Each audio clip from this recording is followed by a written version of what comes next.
Good evening everyone. చాలా చాలా thank you. Hindu అనాలిసిస్కి చాలా మంచి ఓవర్వెల్మింగ్ రెస్పాన్స్ అనేది ఇస్తున్నారు.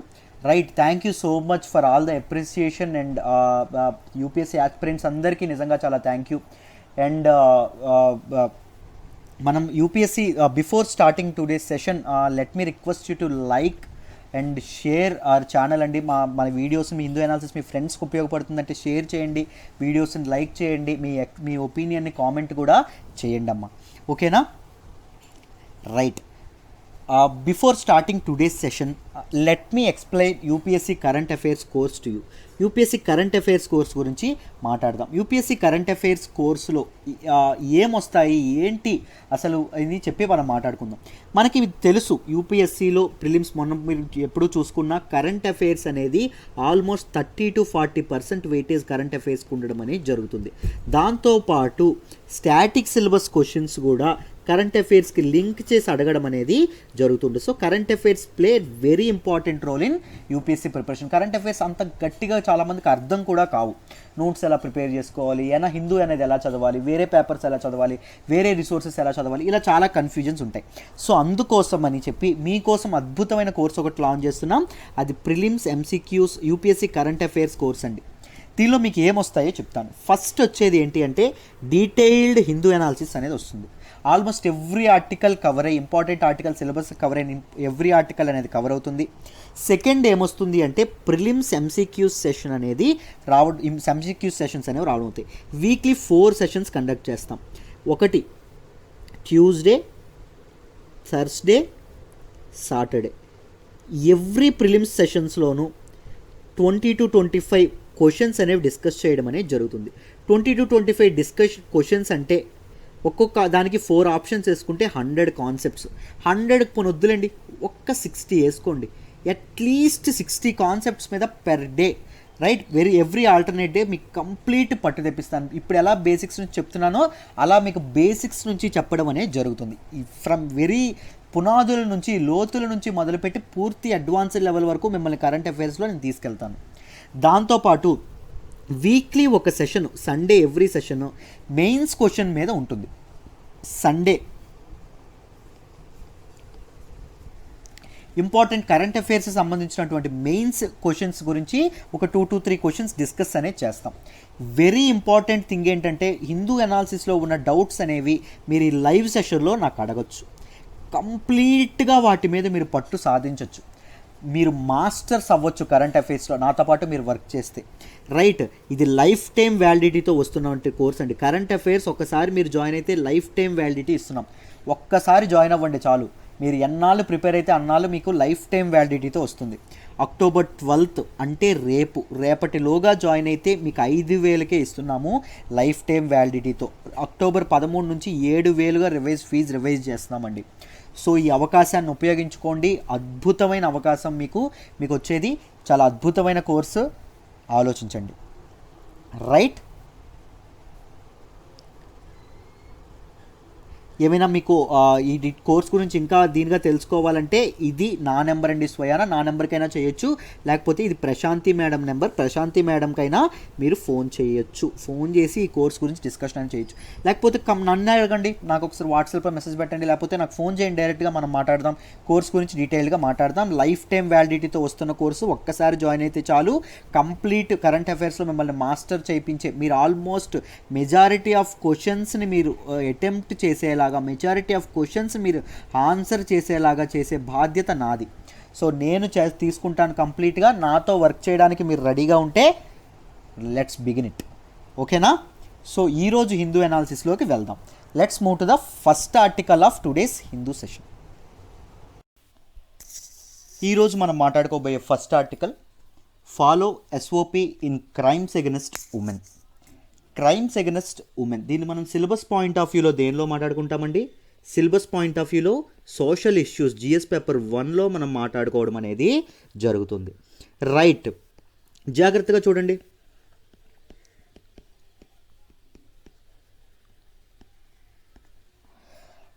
అయితే మనం దీని గురించి ఫస్ట్ క్రైమ్స్ అగెనిస్ట్ ఉమెన్ అసలు ఈ ఆర్టికల్ గురించి చెప్పేటప్పుడు మాట్లాడుకునే ముందు కొద్దిగా బ్యాక్గ్రౌండ్ అనేది తెలుసుకోవాలి. బ్యాక్గ్రౌండ్ అనేది తెలుసుకున్న తర్వాత మనం ఈ ఆర్టికల్ గురించి డీటెయిల్గా చెప్తాం. మనం తెలుసు కదా, ఫస్ట్ బ్యాక్గ్రౌండ్ ఫస్ట్ చాలా లోతుల నుంచి రావడం అనేది జరుగుతుంది ప్రతి ఆర్టికల్లో. So every article first background నుంచి తెలుసుకొని తర్వాత ఈ ఆర్టికల్లోకి ఇంపార్టెంట్ పాయింట్స్ ఏమి ఉన్నాయో చూద్దాం, అప్పుడు వద్దాం.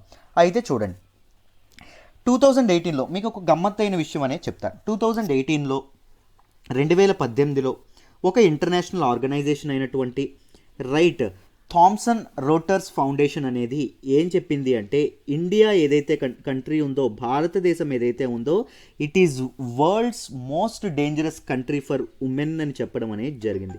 ఉమెన్కి చాలా దారుణమైన ప్రదేశం ఏదైనా ఉంది అంటే అది ఇండియా అని చెప్పడం అనేది జరిగింది. రైట్, మన కంట్రీ యొక్క ప్రైడ్కి, మన భారతదేశం యొక్క దీనికి ఇది ఎంత దారుణమైన విషయమో చూడండి. మన ఇండియాలో ప్రతి ఒక్క విలేజ్, ఆల్మోస్ట్ నాకు తెలిసినంత వరకు ఈచ్ అండ్ ఎవ్రీ విలేజ్ మనకి ఒక అమ్మవారు అనేది ఉంటారు. రైట్, మనం భారతదేశాన్ని భరతమాత అని మనం చెప్పుకుంటాం. రైట్, ఉమెన్కి మనం ఇంత గాడ్ లాగా చూసుకున్నటువంటి, దేవతల్లా కొలిచినటువంటి కంట్రీలో ఉమెన్ మీద అఘాయిత్యాలు అనేవి ఎంత ఎక్కువగా పెరుగుతున్నాయి. రీసెంట్గా హత్రాస్ సంబంధించినటువంటి మనకి ఏదైతే జరిగిందో ఆ విషయం కూడా ఉమెన్ మీద ఎంత దారుణమైన విషయం జరిగిందో మనందరికీ తెలుసు. రైట్, అయితే ఉమెన్కి మోస్ట్ డేంజరస్ ప్లేస్ అన్నారు, most dangerous country for women అని చెప్పి అనడం అనేది జరిగింది. రైట్, అయితే ఇష్యూస్ ఏంటి, అసలు ఉమెన్ ఫేస్ చేస్తున్న ఇష్యూస్ ఏంటి? మనం ఎప్పుడు మామూలుగా మాట్లాడుకోబోయే ఒక్క రేపేనా ఉమెన్ ఫేస్ చేస్తున్న ప్రాబ్లం? ఉమెన్కి ప్రాబ్లం ఓన్లీ రేపా, ఓన్లీ మానభంగాలకు మాత్రమే గురవుతున్నారా? అసలు ఏంటి అని డీటెయిల్డ్గా తెలుసుకుందాం. చూడండి అమ్మా. Now let's understand what are the issues faced by women. మామూలుగా సొసైటీలో ఇష్యూస్ ఏమున్నాయి ఆడవాళ్ళకి అని ఫస్ట్ మనం మాట్లాడుకుందాం. రైట్, సెక్షువల్ వైలెన్స్ అనేది ఎప్పుడు ఉంటుంది మీ అందరికీ తెలుసు. మనం మాట్లాడుకునే రేప్ లాంటివి ఎప్పుడూ జరుగుతూనే ఉంటాయి. దాంతోపాటు ఇంకే ఉన్నాయి, ట్రాఫికింగ్ ఒకటి. ఉమెన్ ట్రాఫికింగ్ ఏదైతే ఉందో దానికి మన కంట్రీ చాలా పెద్ద ప్రాబ్లం అనేది మన కంట్రీలో ఫేస్ చేసిందని చెప్తున్నారు. దాంతోపాటు జెండర్ బేస్డ్ సోషల్ డిస్క్రిమినేషన్ ఏదైతే ఉంటుందో, సామాజికంగా వాళ్ళు గురవుతున్న వివక్ష ఏదైతే ఉంటుందో ఆ సోషల్ డిస్క్రిమినేషన్ కూడా ఇదైంది, ఇండియాలో ఎక్కువగా ఉంది అని వాళ్ళు చెప్పడం అనేది జరిగింది. దాంతోపాటు హెల్త్ కేర్ విషయంలో కూడా ఉమెన్కి చాలా తక్కువ సపోర్ట్ అందుతుంది. ముఖ్యంగా మెటర్నల్ మార్టాలిటీ రేట్స్ ఏవైతే ఉన్నాయో అవి చాలా ఎక్కువగా ఉన్నాయి. న్యూట్రిషన్ కూడా ఉమెన్కి సరైనది అందట్లేదు అని చెప్తున్నారు. దాంతోపాటు ఫిమేల్ ఇన్ఫాంటిసైడ్స్ ఏదైతే ఉన్నాయో, రైట్, మన భారతదేశంలో చాలా సోషల్ ప్రాక్టీసెస్ ఉంటుంది. ఆడవాళ్ళు పుడతారు అని ఏమైనా ఇదైతే ఏం చేస్తారు, గర్భంలోనే పిల్లల్ని చంపేయడం అనేది జరుగుతూ ఉంటుంది. దాంతోపాటు వాళ్ళని మెంటల్గా ఫిజికల్గా అబ్యూజ్ అనేది కూడా జరుగుతుంది. Right, mental and physical abuse కూడా ఎక్కువగా ఆడవాళ్ళకు ఉండడం అనేది ఉంది. దాంతోపాటు యాసిడ్ అటాక్స్ ఏవైతే ఉన్నాయో, యాసిడ్ అటాక్స్ లాంటి పనులు కానీ, లేకపోతే చైల్డ్ మ్యారేజెస్ ఏవైతే ఉన్నాయో, చైల్డ్ మ్యారేజెస్ లాంటివి కానీ ఇండియాలో ఎక్కువగా ప్రివలెంట్గా ఉండడం అనేది జరుగుతుంది. రైట్, ఇండియాలో ఎక్కువగా దీనిలో ఉండడం అనేది జరుగుతుంది. మనం ఈ ఇష్యూస్ గురించి ఎప్పుడూ మనం మాట్లాడుతూనే ఉంటాం. మనం ఎప్పుడు పేపర్లో ఉమెన్ గురించి చదువుకుంటూనే ఉంటాం. అయితే ఇష్యూస్ అన్నీ ఓన్లీ ఇండియాలోనే ఉన్నాయా సార్? రైట్, ఓన్లీ ఇండియానే వేదికగా ఉందా ఇష్యూస్కి? ఇండియా అనే ప్లాట్ఫామ్ అనేది ఇండియాలో మాత్రమే ఇవి జరుగుతున్నాయా అంటే కాదు. ప్రపంచంలో ఉమెన్ మీద ఇష్యూస్, ఉమెన్ మీద అఘాయిత్యాలు అనేవి ప్రపంచంలో ప్రతి దగ్గర జరుగుతున్నాయి. సార్ ఎందుకు సార్ మనం మగవాళ్ళ ఆడవాళ్ళ మీద రేప్ చేస్తున్నారని మాట్లాడుకుంటున్నాం? రైట్, మేల్ అనేవాళ్ళు ఫిమేల్ని రేప్ చేస్తారని మాట్లాడుకున్నాం. ఎప్పుడైనా మీరు గమ్మత్తుగా ఫిమేల్ అనేవాళ్ళు మేల్ని రేప్ చేస్తారని ఇప్పుడు విన్నారా? లేకపోతే ఫిమేల్ అనేవాళ్ళు మేల్ని కొడుతున్నారు, హింసిస్తున్నారని ఎప్పుడైనా విన్నారా? అబ్యూజ్ అనేది ఎప్పుడైనా మగవాళ్ళకి అబ్యూజ్ జరుగుతుందని ఎప్పుడైనా విన్నారా? మగవాళ్ళని పురిట్లోనే చంపేస్తున్నారని ఎప్పుడైనా విన్నారా? మగవాళ్ళకి హెల్త్ కేర్ అనేది సరిగ్గా అందట్లేదని ఎప్పుడైనా విన్నారా? మగవాళ్ళకి సోషల్ డిస్క్రిమినేషన్ అనేది జరుగుతుంది ఒక సొసైటీలో ఎప్పుడైనా విన్నారా? ఎందుకు ఓన్లీ ఆడవాళ్ళకే ఎందుకు డిస్క్రిమినేషన్, మగవాళ్ళకి ఎందుకు లేదు? What is the reason behind it? మగవాళ్ళు మాత్రమే ఎందుకు ఆ ప్రివిలేజ్ని ఎంజాయ్ చేయగలుగుతున్నారు? రైట్, ఒక్క ఇండియాలోనే కాదు ప్రపంచం మొత్తం అని చెప్పుకున్నాం. ఏం జరుగుతుంది? మీరు ఎప్పుడైనా ఆ విధంగా ఆలోచించారా? Right, what might be the reasons? First reasons గురించి మనం మాట్లాడదాం. ఏమై ఉండొచ్చు రీజన్స్ అని చెప్పి మనం మాట్లాడుకుంటే జాగ్రత్తగా వినండి అమ్మా. ప్రతి ఒక్క సొసైటీలో, వరల్డ్ మొత్తంలోనే, ఇండియాలోనే కాదు, ప్యాట్రియార్కల్ నార్మ్స్ అనేవి, ప్యాట్రియార్కీ అనేది ఫాలో అవ్వడం అనేది జరుగుతుంది. మన సమాజం, మన సొసైటీ ప్యాట్రియార్కల్ సొసైటీ. రైట్, పురుషాధిక్యత ఉన్నటువంటి సొసైటీ. అంటే ఫీమేల్ కంటే మేల్ డామినెంట్. ఆడది కంటే మగవాడు చాలా బలవంతుడు అన్ని విధాల అనేటటువంటి నమ్మేటటువంటి సొసైటీ మనది. దాంతోపాటు ఆడవాళ్ళ కంటే మగవాళ్ళకి ఎడ్యుకేషన్ ప్రకారంగా కానీ, విద్య ప్రకారంగా కానీ, రైట్, ఎకానమీ ప్రకారంగా కానీ, దాంతోపాటు సొసైటీ ప్రకారంగా కానీ సోషల్ ఇన్ఈక్వాలిటీస్ కూడా మన సొసైటీలో చాలా ఎక్కువ ఉంటాయి. You name it any society.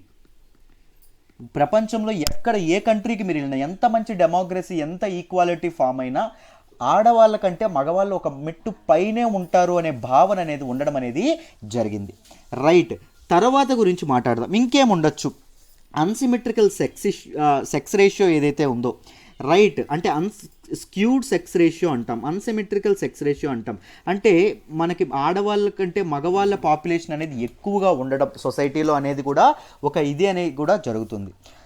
నేను చాలా లైవ్ సెషన్స్ మేము కండక్ట్ చేసేటప్పుడు మెయిన్స్ గురించి ఎప్పుడు మేము మాట్లాడేటప్పుడు నేను ముఖ్యంగా స్టూడెంట్స్తో ఇంటరాక్ట్ అయినప్పుడు వాళ్ళకి క్వశ్చన్స్ రైజ్ చేసినప్పుడు వాళ్ళు ప్రతి ఒక్కరూ ఒక ఆన్సర్ ఇస్తారండి. దీనికి ఏం చేద్దామయ్యా, సొసైటీలో ఏం చేస్తే ఈ సొసైటీ మారుతుంది అంటే అందరూ చెప్పేది ఏంటి అంటే ఎడ్యుకేషన్ అంటారండి, సరైన విద్య అంటారు. సరైన విద్య అనేది మనం సొసైటీలో ఇవ్వగలిగితే చాలు సార్, అంతా సరిపోతుంది అంటారు. ఎడ్యుకేటెడ్ పీపుల్లో రేపిస్టులు లేరా? నేను తిరిగి ఎప్పుడు క్వశ్చన్ అడుగుతాను వాళ్ళకి, ఎడ్యుకేటెడ్ పీపుల్లో రేపిస్టులు లేరా? చాలామంది డాక్టర్లు వాళ్ళ తాలూకా పేషెంట్స్ మీద చాలా తప్పుగా ప్రవర్తించిన సీన్లు ఉన్నాయి. గుర్తుపెట్టుకోండి, ఫిమేల్కి అబ్యూజ్ అంటే ఓన్లీ రేపే జరగక్కర్లేదు, ఏమి ఇది అవ్వక్కర్లేదు, వాళ్ళు ఎలా అయినా అబ్యూజ్కి గురవ్వచ్చు, ఏ విధంగా అయినా అబ్యూజ్కి గురవ్వచ్చు. రైట్, ఇప్పుడు మనం మాట్లాడతాం ఫిమేల్కి జరగకూడదు అని మాట్లాడతాం, మన ఫోన్లోకి మనం తొంగి చూసుకుంటే మనం కూడా తప్పుడు మెసేజ్లు పెట్టడం కానీ, లేకపోతే వాళ్ళని పోక్ చేయడం కానీ, లేకపోతే వాళ్ళని తక్కువ చేసి ఏడిపించడం కానీ, ఇలాంటివి కూడా జరిగిన సందర్భాలు ఉంటాయి. రైట్, సొసైటీ అనేది ఆ విధంగానే ఉంది. సో ఎడ్యుకేషన్ ఉన్నప్పటికీ రేపిస్టులు అనేవాళ్ళు ఉన్నారు. ఏంటి, ఎందుకు రేప్ జరగడానికి కానీ ఈ అబ్యూస్ జరగడానికి కానీ మెయిన్ కారణాలు ఏమై ఉండొచ్చు అంటారు? ఇప్పుడే మనం చెప్పాం ప్యాట్రియార్కియల్ సొసైటీ, వీటన్నింటి గురించి చెప్పాం. కానీ వాళ్ళందరికీ తెలుసు కదా, మేము ఎంత ప్యాట్రియార్కీ సొసైటీ ఉన్నా, ఎంత నువ్వు ఆడదానికంటే నువ్వు ఎక్కువగా ఫీలింగ్ ఉన్నా నీకు లాస్ ఉన్నాయని తెలుసు. రైట్, స్ట్రిక్ట్గా పనిష్మెంట్స్ ఉంటాయని నీకు తెలుసు. మరి ఎందుకు నువ్వు అలా చేస్తావు? ఎందుకు నువ్వు ఇది చేయడం అనేది జరుగుతుంది? ఎందుకు అలా మగవాళ్ళు ఇది చేయడం అనేది జరుగుతుంది? మీరు ఎప్పుడైనా గమనించారా? ముఖ్యంగా పోనీ ఫస్ట్ అనుకుందాం, ఆ టైంలో ఎమోషనల్గా ఇంబ్యాలెన్స్ అవుతారు. సో ఇన్స్టెంట్ సెక్షువల్ గ్రాటిఫికేషన్ కోసం ఇన్స్టెంట్ సెక్షువల్ ప్రెజర్ ఏదైతే ఉంటుందో, ఇన్స్టెంట్ సెక్షువల్ ప్లెజర్ కూడా ఒక కారణం సార్ అని మీరు అనుకోవచ్చు. నెక్స్ట్, ఇప్పుడే మీరు చెప్పారు సుపీరియర్ యాటిట్యూడ్ ఉంది, ఆడదానికంటే మగవాడు ఎక్కువ అనే యాటిట్యూడ్ ఉంది. సో ఎందుకు సార్ వారు ఆడవాళ్ళ మీద ఎగాయిత్యం చెయ్యరు అని చెప్పి మీరు నాకు ఇది చేయొచ్చు, మీరు కౌంటర్ అటాక్ చేయొచ్చు. లేకపోతే విక్టిమ్ మీద ఎక్కువ జరుగుతున్న కొన్ని చాలా దగ్గరలో ఏంటంటే రివెంజ్ అనేది, ఎనిమిటీ అనేది పెంచుకోవడం కూడా ఒక కారణం అని చెప్తున్నారు. చాలామంది దీన్ని పట్టించుకోరు. రైట్, ఆడవాళ్ళు ఎవరైనా ఆడపిల్లను మీరు ఒక సొసైటీలో ఒక గర్వంగా, ఒక ప్రౌడ్గా కానీ, లేకపోతే ఇప్పుడు సపోజ్ ఒక కాలనీ ఉంది, ఆ కాలనీలో మగవాళ్ళు సరిగ్గా చదువుకోలేకపోతున్నారు, ఒక్క అమ్మాయి మాత్రం స్టేట్ ర్యాంక్ వచ్చింది అనుకోండి, మగవాళ్ళు ఒక రకమైన రివెంజ్, ఎనిమిటీ, ఒక రకమైన ఫీలింగ్ పెరగడం అనేది ఉంటుందండి.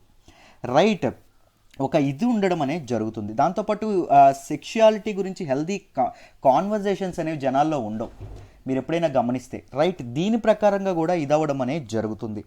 రైట్, దాంతోపాటు ఉమెన్ వర్జినిటీకి ఇచ్చినంత ఇంపార్టెన్స్ మీరు గమనిస్తే మెన్ వర్జినిటీకి ఇవ్వరు. రైట్, ఉమెన్ వర్జినిటీ పోగొట్టుకుంటే షీఈ్ ఇంప్యూర్ అని చెప్పి ముద్ర వేస్తాం. అలాంటి స్ట్రిక్ట్ నోషన్ ఏదైతే ఉంటుందో, స్ట్రిక్ట్ ఆలోచన ఏదైతే ఉంటుందో అది మగవాళ్ళ మీద ఉండదు. మగవాళ్ళు ఎంతమందితో అయినా తిరిగేయచ్చు, ఎలా అయినా ఉండిపోవచ్చు అనే ఒక రకమైన ఫ్రీడమ్, ఒక రకమైన ఎడ్జ్ అనేది మగవాళ్ళకి సొసైటీ ఎప్పటి నుంచో ఇస్తూనే ఉంటుంది. మనం వేదిక్ సివిలైజేషన్, వేదిక్ సివిలైజేషన్, నేనే హిస్టరీ టీచ్ చేస్తాను, మా హిస్టరీలో కూడా నేను చెప్పాను, వేదిక్ సివిలైజేషన్లో ఆడవాళ్ళ తాలూకా ఇది డిగ్నిటీ అనేది చాలా బాగుండేది. వేదిక్ సివిలైజేషన్ అయిపోతూ ఉండగా పోస్ట్ వేదిక్ సివిలైజేషన్ దీని నుంచి ఆడవాళ్ళ తాలూకా డిగ్నిటీ అనేది స్లోగా తగ్గిపోవడం అనేది మొదలైంది. రైట్, స్లోగా ఇదవ్వడం అనేది మొదలైంది. ఎప్పుడైనా ఒక ఇంట్లో, ఒక ఫ్యామిలీలో మీరు గమనిస్తూనే ఉంటారు, ఒక ఫ్యామిలీలో మీకు ఒకవేళ ఎవరైనా మగవాడు పుడితే రాజా బేటా పుట్టాడు, మన ఇంట్లో ఒక కొడుకు ఒక వీడు పుట్టాడు అని చెప్పి మనకి ఇది ఉండడం అనేది జరుగుతూ ఉంటుంది. లేకపోతే మీరు గమనిస్తే కులదీపకుడు ఒకడు పుట్టాడు, కుల్దీపక్ అని చెప్పి కూడా మగవాళ్ళని అంటారు, రైట్. వంశోద్ధారకుడు పుట్టాడు అని చెప్పి మగవాళ్ళని అంటారు. అదే ఆడవాళ్ళకి అలా ఉండదు. నిజంగా చెప్పాలంటే కొన్ని సొసైటీల్లో ఆడవాళ్ళు పుడితే బాధపడేటటువంటి ఏడ్చేటటువంటి పరిస్థితులు కూడా ఉన్నాయి, రైట్. ఆడవాళ్ళే పుడుతున్నారు వరుసగా అని చెప్పి వేరే పెళ్ళి మగవాళ్ళు చేసుకునేటటువంటి సొసైటీలో ఉన్నాం, రైట్. ఇప్పటికే ఆ సోషల్ నార్మ్స్ అనేవి ఉన్నాయి. మీరు గమనిస్తే సార్ మా ఇంట్లో అలా లేదు కదా సార్, మా ఇంట్లో మా అమ్మాయిని, మా అక్కని కానీ మా చెల్లిని కానీ మేము బాగా చూసుకుంటున్నాం. బట్ చెప్పండి, ఎంతవరకు మీరు గుండె మీద చేసుకొని చెప్తారు మన సిస్టర్స్ కానీ మన ఆడవాళ్ళు కానీ బయట సొసైటీలోకి వెళ్తే సేఫ్గా తిరిగి వస్తారని మీరు భయపడకుండా ఉండగలరా మీ పేరెంట్స్ కానీ మీరు కానీ, రైట్. వాళ్ళకి ఎంతో కొంత, వాళ్ళు బయటకు వెళ్తే ఎంతో కొంత భయం అనేది మీకు ఉంటుంది, రైట్. ఎందుకు అది జరుగుతుంది, ఇండియాలో ముఖ్యంగా ఎందుకు జరుగుతుంది అనే విధంగా మనం ఆలోచించాలి. సోషల్ ఇష్యూస్ మీద మీరు ఎక్కువ దృష్టి పెట్టడం అనేది జరగాలి. ముఖ్యంగా ఉమెన్ సేఫ్టీ ఏదైతే ఉంటుందో, ఉమెన్ సేఫ్టీ పైన మనకి చాలా చాలా స్ట్రింజెంట్ లాస్ అనేవి ఉన్నాయండి. చాలా చాలా ఇంపార్టెంట్ లాస్ అనేవి, స్ట్రిక్ట్ లాస్ అనేవి మనకి ఉన్నాయి. మనకు ఫస్ట్ నుంచే మన ఇండియన్ పీనల్ కోడ్లో ఉండడం అనేది జరిగింది. ఇన్ని లాస్ ఉంటుండగా, చాలా కెపాసిటీ బిల్డింగ్ మెజర్స్ అనేవి ఉంటుండగా, రైట్, చాలా చాలా టెక్నాలజీ కూడా ఉమెన్ కోసం చాలా యాప్స్ అనేవి రీసెంట్గా లాంచ్ చేయడం అనేది జరుగుతుంది. ఇన్ని జరుగుతుండగా కూడా ఇంకా ఆడవాళ్ళకి క్రిమినల్ జస్టిస్ అనేది, రైట్, న్యాయం అనేది చేయలేకపోతున్నామంటే, రైట్, వాళ్ళకి సరైన సెక్యూర్డ్ సొసైటీని మనం అందించలేకపోతున్నాము అంటే అది ఎంత దౌర్భాగ్యకరమైనటువంటి సిచ్యువేషన్ అండి. దీనికి కారణం ఏమై ఉండొచ్చు, ఇన్ని లాస్ ఉన్నప్పుడు కూడా కరప్షన్ ఒక కారణం అయి ఉండొచ్చు, రైట్. పీపుల్ ఎప్పుడైతే మేల్ కరప్టెడ్గా ఎప్పుడైతే ఉన్నారనుకోండి, వాళ్ళు ఏం చేస్తారు, మేల్ ఆఫీసర్స్ బ్యూరోక్రసీలో కానీ దేనిలో కానీ ఉండడం అనేది జరిగింది అనుకోండి, వాళ్ళు తప్పు చేసిన వాళ్ళకి సపోర్ట్ చేయడం మొదలు పెట్టారనుకోండి, ఆడవాళ్ళు వాళ్ళకి అందాల్సిన న్యాయం నుంచి దూరం అవుతారా లేదా? సో ఎప్పుడైనా క్రిమినల్ జస్టిస్ అనేది సరిగ్గా ఉండాలంటే ముందు సరిగ్గా ఉండాల్సింది మనుషుల మనస్తత్వాలు, రైట్. చిత్తశుద్ధి అనేది మొదట ఉండాలి ప్రతి ఒక్కరిలో, రైట్. ఫస్ట్ మైండ్ అనేది ప్యూర్గా ఉండాలి. ప్రతి ఒక్కరిని ఈక్వల్గా ట్రీట్ చేయగలిగేటటువంటి కెపాసిటీ, ట్రీట్ చేయగలిగేటటువంటి మైండ్ సెట్ అనేది మనుషుల్లో, అందరు మేల్ పీపుల్లో కూడా తయారవ్వాలి, రైట్. సో మనం సోషల్ ఇష్యూస్ గురించి మాట్లాడుకునేటప్పుడు ఈ విధమైనటువంటి ఫుల్ బ్యాక్గ్రౌండ్ 360 డిగ్రీస్ అప్రోచ్ అనేది ఫస్ట్ మనం అండర్స్టాండ్ చేసుకోవాలి. ఎందుకు ఈ ఇష్యూ అనేది ఇంత క్రిటికల్ అనేది మీకు అర్థమైతే తప్ప దాన్ని హార్ట్ అండ్ సోల్ పెట్టి మీరు చదువుకోలేరండి, రైట్. మీరు ఎమోషనల్గా చదువుకోవాలి, చాలా దీనిగా చదువుకోవాలి. అప్పుడే మీరు దీని గురించి కానీ ఎక్కువ రీసెర్చ్ కానీ మీరు చదివిన తర్వాత డైజెస్ట్ అయిపోతుంది మీ మైండ్లో, రైట్. సో ఇలాంటి ఇష్యూస్ అనేవి ఆడవాళ్ళు ఫేస్ చేస్తునేటప్పుడు, ముఖ్యంగా హత్రాస్ కేసు ఏదైతే జరిగిందో దానిలో ఎప్పుడైతే అమానవీయమైన ఘటన ఎప్పుడైతే జరిగిందో, చాలా దారుణమైన ఘటన ఎప్పుడైతే జరిగిందో, మినిస్ట్రీ ఆఫ్ హోమ్ అఫేర్స్ అనేది స్టేట్స్కి కొన్ని గైడ్ లైన్స్ ఇవ్వడం అనేది జరిగింది. Sir what are those guidelines sir, ఏం జరుగుతుంది ఏంటి అని ఆర్టికల్లో డిస్కస్ చేశారు, ఒక్కసారి చూడండి అమ్మ డీటెయిల్డ్గా.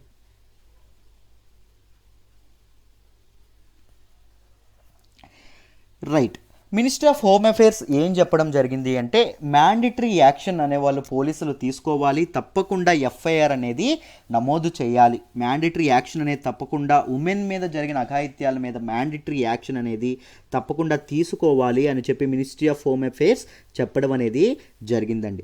ఏం చెప్పారు, ఇండియన్ ఎవిడెన్స్ యాక్ట్ ఏదైతే ఉందో 1872లో ఉన్న ఇండియన్ ఎవిడెన్స్ యాక్ట్ ఏదైతే ఉందో దాని ప్రకారంగా చనిపోయిన వ్యక్తి అయినప్పటికీ వాళ్ళు ముందుగా వాళ్ళ మీద కేసు ఏదైతే ఇదవుతారో వాళ్ళ డెత్ స్టేట్మెంట్ ఇది ఇస్తారో, మేము పలానా అబ్యూజ్కి గురయ్యామని కానీ, లేకపోతే మేము పలానా వాళ్ళు మాకు ఇది చేశారు కానీ, వాళ్ళ స్టేట్మెంట్ తప్పకుండా మీరు ఇన్వెస్టిగేషన్లోకి పరిగణలో తీసుకోవాలి. ఇన్వెస్టిగేషన్ చేసేటప్పుడు వాళ్ళు చనిపోయారు కదా, లేకపోతే ఒక మేజిస్ట్రేట్ అండర్లో రిజిస్ట్రేషన్ వాళ్ళ స్టేట్మెంట్ రికార్డ్ అవ్వలేదు కదా అని చెప్పి మీరు ఆలోచించకూడదు. అది మనకి ఇండియన్ ఎవిడెన్స్ యాక్ట్ 1872 మనకు అది ప్రొవైడ్ చేస్తూ ఉంది. మనకి ఆ యాక్ట్ ప్రకారంగా that should be mandatory, right. చనిపోయినప్పటికీ వాళ్ళు చనిపోయిన ముందు ఇచ్చినటువంటి స్టేట్మెంట్ని ఇన్వెస్టిగేషన్ టైంలో ఇది చేసుకోవాలి, పరిగణలోకి అనేది తీసుకోవాలి అని చెప్పడం అనేది జరిగిందండి.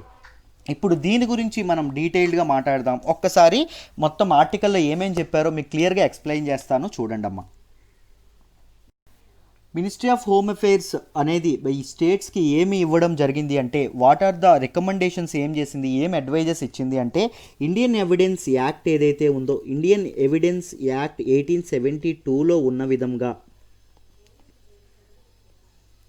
రైట్, దీనిలో ఉన్నటువంటి సెక్షన్ 32 క్లాజ్ 1లో ఉన్నట్టుగా డెడ్ పీపుల్ ఎవరైతే ఉంటారో ఆఫ్టర్ దే డెత్, వాళ్ళ బిఫోర్ దే డెత్ వాళ్ళు ఇచ్చినటువంటి స్టేట్మెంట్ ఏదైతే ఉంటుందో దానిని రికార్డ్ చేసినటువంటి స్టేట్మెంట్ని ఇన్వెస్టిగేషన్లో తప్పకుండా వాడాలి అని చెప్పడం అనేది జరిగిందండి.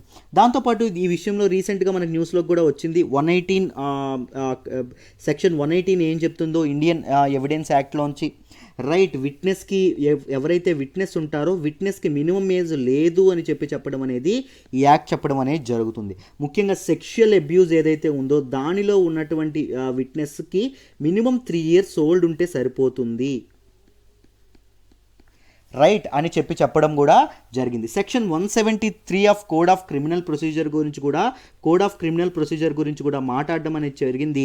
దీనిలో సెక్షన్ 173 గురించి డీటెయిల్డ్గా వీళ్ళు చెప్పడం అనేది జరిగిందమ్మా. ఈ సెక్షన్ 173 ఏం చెప్తుంది అంటే ఇన్వెస్టిగేషన్ అనేది 2 months లోపల కంప్లీట్ చేయాలి. ముఖ్యంగా సెక్షువల్ అబ్యూస్ మీద ఇన్వెస్టిగేషన్ ఏదైతే ఉందో అది 2 months లోపలే కంప్లీట్ చేయాలి ఆఫీసర్స్ అని చెప్పడం అనేది జరిగింది. వీటి కోసం ఒక ఆన్లైన్ పోర్టల్ ఏదైతే ఉందో ఆన్లైన్ పోర్టల్ని కూడా వీళ్ళు ఇది చేయడం అనేది జరిగిందండి. ఒక ఆన్లైన్ పోర్టల్ని కూడా రిలీజ్ చేయడం అనేది జరిగింది. ఆన్లైన్ పోర్టల్ ఏంటండి? Investigation tracking system for sexual offences.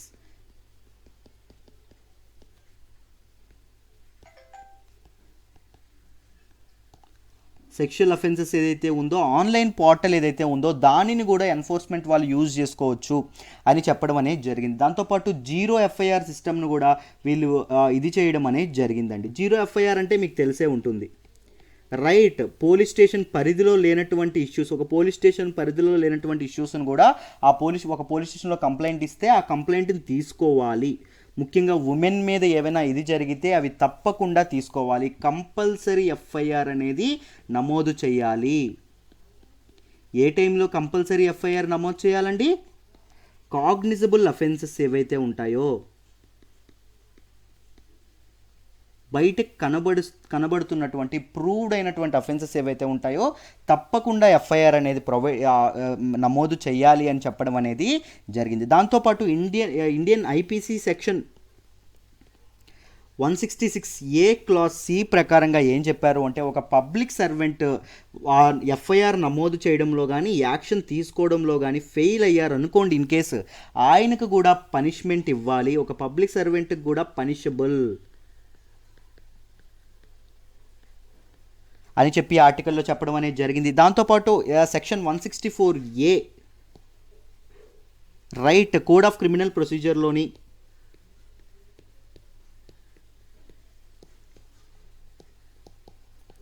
ఏం చెప్పారు అంటే విక్టిమ్కి 24 hours లోపల మెడికల్ ప్రాక్టీషనర్ ద్వారా ఎగ్జామైన్ చేయించాలి, రైట్, వాళ్ళని ఎగ్జామైన్ చేయాలి అని చెప్పడం అనేది, వాళ్ళకి వైద్య పరీక్షలు అనేవి తప్పకుండా జరగాలి. సెక్షువల్ అబ్యూస్లో ఎవరైతే విక్టిమ్ ఉన్నారో, ఎవరైతే ఆడవాళ్ళు గురయ్యారో సెక్షువల్ అబ్యూస్కి, వాళ్ళకి తప్పకుండా వైద్య పరీక్షలు అనేవి చేయించాలి అని చెప్పడం కూడా జరిగింది, రైట్. దీని గురించి చాలా డీటెయిల్డ్గా చెప్పడం అనేది జరిగింది. దాంతోపాటు ఒక స్పెషల్ ఫోరెన్సిక్ కలెక్షన్ కిట్స్ ఏవైతే ఉంటాయో వాటిని కూడా స్టేట్ గవర్నమెంట్స్కి అందజేయడం అనేది జరిగింది. ఆ స్టేట్ గవర్నమెంట్స్ అనేవి వాటిని తప్పకుండా ఫార్ములేట్ చేయాలని చెప్పడం అనేది జరిగింది. మినిస్టర్ ఆఫ్ హోమ్ అఫేర్స్ తన స్టేట్మెంట్లో ఇంకొక అద్భుతంగా ఒక మాట అన్నారండి. సో ముఖ్యంగా ఉమెన్కి క్రిమినల్ జస్టిస్ అనేది అందించాలంటే, న్యాయం అనేది జరగాలంటే ఎన్ని లాస్ ఉన్నా, ఎన్ని కెపాసిటీ మెజర్స్ ఉన్నా సరిపోవు. ముఖ్యంగా బ్యూరోక్రసీ ఎవరైతే వర్క్ చేస్తున్నటువంటి పోలీస్ ఆఫీసర్స్ ఎవరైతే ఉన్నారో వాళ్ళ నుంచి సరైన యాక్షన్ అనేది ఉండాలి. ఉన్నంత వరకు ఎన్ని లాస్ ఉన్నా సరిపోవు ఉమెన్కి న్యాయం చేకూర్చడంలో, ఆడవాళ్ళకి న్యాయం చేయడంలో అని చెప్పి మినిస్ట్రీ ఆఫ్ హోమ్ అఫేర్స్ చెప్పడం అనేది జరిగింది, రైట్. మీకు ఈ ఆర్టికల్ డీటెయిల్డ్గా అర్థమైంది అనుకుంటున్నాను. నేను చెప్పకముందు ఒకసారి హిందూ అనాలిసిస్, నేను నా వీడియో చేయకముందు ఒకసారి హిందూ అనాలిసిస్లో మీరు ఆర్టికల్స్ చదవాలండి. నేను చెప్పిన తర్వాత ఒకసారి చదవాలి. నేను చెప్తుండగా నోట్స్ రాసుకోవాలి. మీకు కంప్లీట్గా 360 degrees అప్రోచ్ వచ్చేస్తుంది. కంప్లీట్గా డీటెయిల్డ్గా ప్రతి ఆర్టికల్ అర్థమైపోతుంది. I hope you understand this article. Let's move to the next article అమ్మ. ఈరోజు మనం మాట్లాడుకోబోయే నెక్స్ట్ ఆర్టికల్ వచ్చేసి India will be playing an important active role in Afghan peace process. మనం ఆఫ్ఘాన్ పీస్ ప్రాసెస్ అంటే ఏంటో తెలుసుకోవాలి. ఆఫ్ఘనిస్తాన్కి ఇండియాకి రిలేషన్స్ ఏంటో తెలుసుకోవాలి. అసలు ఇండియా అనేది ఆఫ్ఘన్లో పీస్ కోసం ఎందుకు ట్రై చేస్తుందని తెలుసుకోవాలి. ఎవ్రీథింగ్ అండర్ ద సన్ ఈ ఆర్టికల్ మనం డీటెయిల్డ్గా కవర్ చేద్దాం. జాగ్రత్తగా వినండమ్మా. దీన్ని మనం సిలబస్ పాయింట్ ఆఫ్ వ్యూలో జిఎస్ పేపర్ 2 ఇంటర్నేషనల్ రిలేషన్స్లో చదువుకోవడం అనేది జరుగుతుంది. అసలు ఏంటి కథ, అసలు ఏంటి జరిగింది ఆఫ్ఘన్లో పీస్, ఆఫ్ఘన్స్ పీస్ ప్రాసెస్ అన్నారు. పీస్ అనేది అసలు ఏం చేయడానికి, నెలకొల్పడానికా లేకపోతే పీస్ అనేది దూరం చేయడానికా ఏంటి? సింపుల్గా మనం మాట్లాడుకోవాలంటే ఆఫ్ఘన్స్ పీస్ ప్రివైలింగ్ ప్రాసెస్ అనుకోండి. ఆఫ్ఘనిస్తాన్లో శాంతిని నెలకొల్పే ప్రాసెస్ ఏదైతే ఉంటుందో అది ఆఫ్ఘన్ పీస్ ప్రాసెస్. అసలు ఏంటి, ఇండియా ఎందుకు కీ రోల్ ప్లే చేస్తుంది, వీటన్నింటి గురించి డీటెయిల్డ్గా తెలుసుకోవాలి. వీటన్నింటి గురించి డీటెయిల్డ్గా తెలుసుకోవాలంటే యుఎస్ తాలిబాన్ యొక్క కాన్ఫ్లిక్ట్ గురించి మీరు తెలుసుకోవాలి. యుఎస్ తాలిబాన్ కాన్ఫ్లిక్ట్ గురించి తెలుసుకోవాలంటే ముందు అసలు హిస్టరీలో కథ ఏం జరిగిందో ఫస్ట్ మీకు తెలియాలి. జాగ్రత్తగా వింటే మీకు డీటెయిల్డ్గా అర్థమవుతుంది. ఫస్ట్ జాగ్రత్తగా ఫోకస్డ్గా వినండి అమ్మా. ఫస్ట్ హిస్టరీ చెప్తాను, హిస్టరీ కథ ఏం జరిగిందో చెప్తాను చూడండి. మీకు 2001లో మీకు చాలా ఫేమస్, చాలా ఎక్కువ మందికి తెలిసినటువంటి అటాక్స్, వరల్డ్ హిస్టరీలో ఉండిపోయినటువంటి అటాక్స్ మీకు తెలిసే ఉంటుంది. 9/11 అటాక్స్ అనేవి జరగడం అనేది జరిగింది. ఈ 9/11 అటాక్స్ ఏవైతే జరిగిందో, ఇంత అమానవీయమైనటువంటి ఘటన ఎక్కడ జరిగిందండి? యుఎస్లో, అమెరికాలో, యునైటెడ్ స్టేట్స్ ఆఫ్ అమెరికాలో జరగడం అనేది జరిగింది. రైట్, మొత్తం ఆల్మోస్ట్ 3000 పీపుల్ అనేవాళ్ళు, 3000+ పీపుల్ అనేవాళ్ళు, అమెరికన్ సిటిజన్స్ అనేవాళ్ళు చనిపోవడం అనేది జరిగింది. దీనికి రెస్పాన్సిబుల్ ఎవరు సార్ అని తేలింది అంటే, ఒక ఏదైతే టెర్రరిస్ట్ గ్రూప్ ఉంటుందో, ఒక ఇస్లామిక్ టెర్రరిస్ట్ గ్రూప్ ఉంటుందో, ఆల్ ఖైదా అనేటటువంటి గ్రూప్ దీనికి రెస్పాన్సిబుల్ అని చెప్పి తేలడం అనేది జరిగింది. ఈ ఆల్ ఖైదా గ్రూప్ యొక్క లీడర్ ఎవరండి? Osama bin Laden. మీకు తెలిసే ఉంటారు. ఈయన దీనికి ఇది అని చెప్పి రెస్పాన్సిబుల్ అని చెప్పడం అనేది జరిగింది. అయిపోయిన వెంటనే అయితే ఈ ఒసామా బిన్ లాడెన్ ఎక్కడ షెల్టర్ తీసుకున్నారంటే, అటాక్స్ ఇదైనప్పుడు ఆఫ్ఘనిస్తాన్లో చక్కగా షెల్టర్ తీసుకోవడం అనేది జరిగింది. అప్పుడు ఆఫ్ఘనిస్తాన్ని ఎవరు సార్ రూల్ చేస్తున్నారు అంటే, ఒక ఎథ్నిక్ ఇస్లామిక్ గ్రూప్ అయిన తాలిబాన్ అనే గ్రూప్ దాన్ని రూల్ చేయడం అనేది జరిగింది. రైట్, ఇది ఒక రాడికల్ ఇస్లాం గ్రూప్ అండి. ఈ తాలిబాన్ గ్రూప్ అనేది ఆఫ్ఘనిస్తాన్ని అప్పుడు రూల్ చేయడం అనేది జరిగింది. ఈ తాలిబాన్ గ్రూప్ ఎవరికి సపోర్ట్ చేయడం జరిగిందంటే, ఒసామా బిన్ లాడెన్కి సపోర్ట్ చేయడం అనేది జరిగింది. ఆల్ ఖైదా ఇస్లామిక్ గ్రూప్కి సపోర్ట్ చేయడం అనేది జరిగింది. ఆ విషయం అనేది యుఎస్కి నచ్చలేదు. అప్పుడు యుఎస్ అనేది తాలిబాన్కి చెప్పింది, మీరు ఒసామా బిన్ లాడెన్ మాకు అప్పగించండి అని చెప్తే, లేదు మేము అప్పగించమని చెప్తే, అప్పుడు యుఎస్ ఏం చేసింది, యుఎస్ ట్రూప్స్ ఏవైతే ఉందో 2001లోనే అండి, యుఎస్ ట్రూప్స్ ఏవైతే ఉందో యుఎస్ ట్రూప్స్ని ఆఫ్ఘనిస్తాన్ పైన డిప్లాయ్ చేయడం మొదలుపెట్టింది. రైట్, ఎయిర్ అటాక్స్ అనేవి స్టార్ట్ చేయడం అనేది జరిగింది. దేనిపైన అండి? ఆఫ్ఘనిస్తాన్ పైన ఎయిర్ స్ట్రైక్స్ అనేవి చేయడం మొదలుపెట్టిన తర్వాత యుఎస్ గవర్నమెంట్ ఏదైతే ఉందో, యుఎస్ గవర్నమెంట్ ఇంటర్నేషనల్ కోయలేషన్తో పాటు ఒక ఫార్మల్ ఆఫ్ఘనిస్తాన్ గవర్నమెంట్ని సృష్టించడం అనేది జరిగింది. తాలిబాన్ యొక్క సామ్రాజ్యం ఏదైతే ఉంటుందో, తాలిబాన్ల యొక్క రూలింగ్ని పడగొట్టి ఒక ఫార్మల్ అండ్ ప్రొఫెషనల్ గవర్నమెంట్ ఏదైతే ఉంటుందో దానిని ఇది చేయడం అనేది జరిగింది. ఆ తాలిబాన్లు తమ పవర్ని కోల్పోయిన తర్వాత తాలిబాన్లు ఒక ఇన్సర్జెంట్ గ్రూప్లా మారడం అనేది జరిగిందండి. రైట్, వాళ్ళు ఎప్పుడు గవర్నమెంట్ని డీస్టెబిలైజ్ చేయడానికి ట్రై చేయడం అనేది జరిగింది.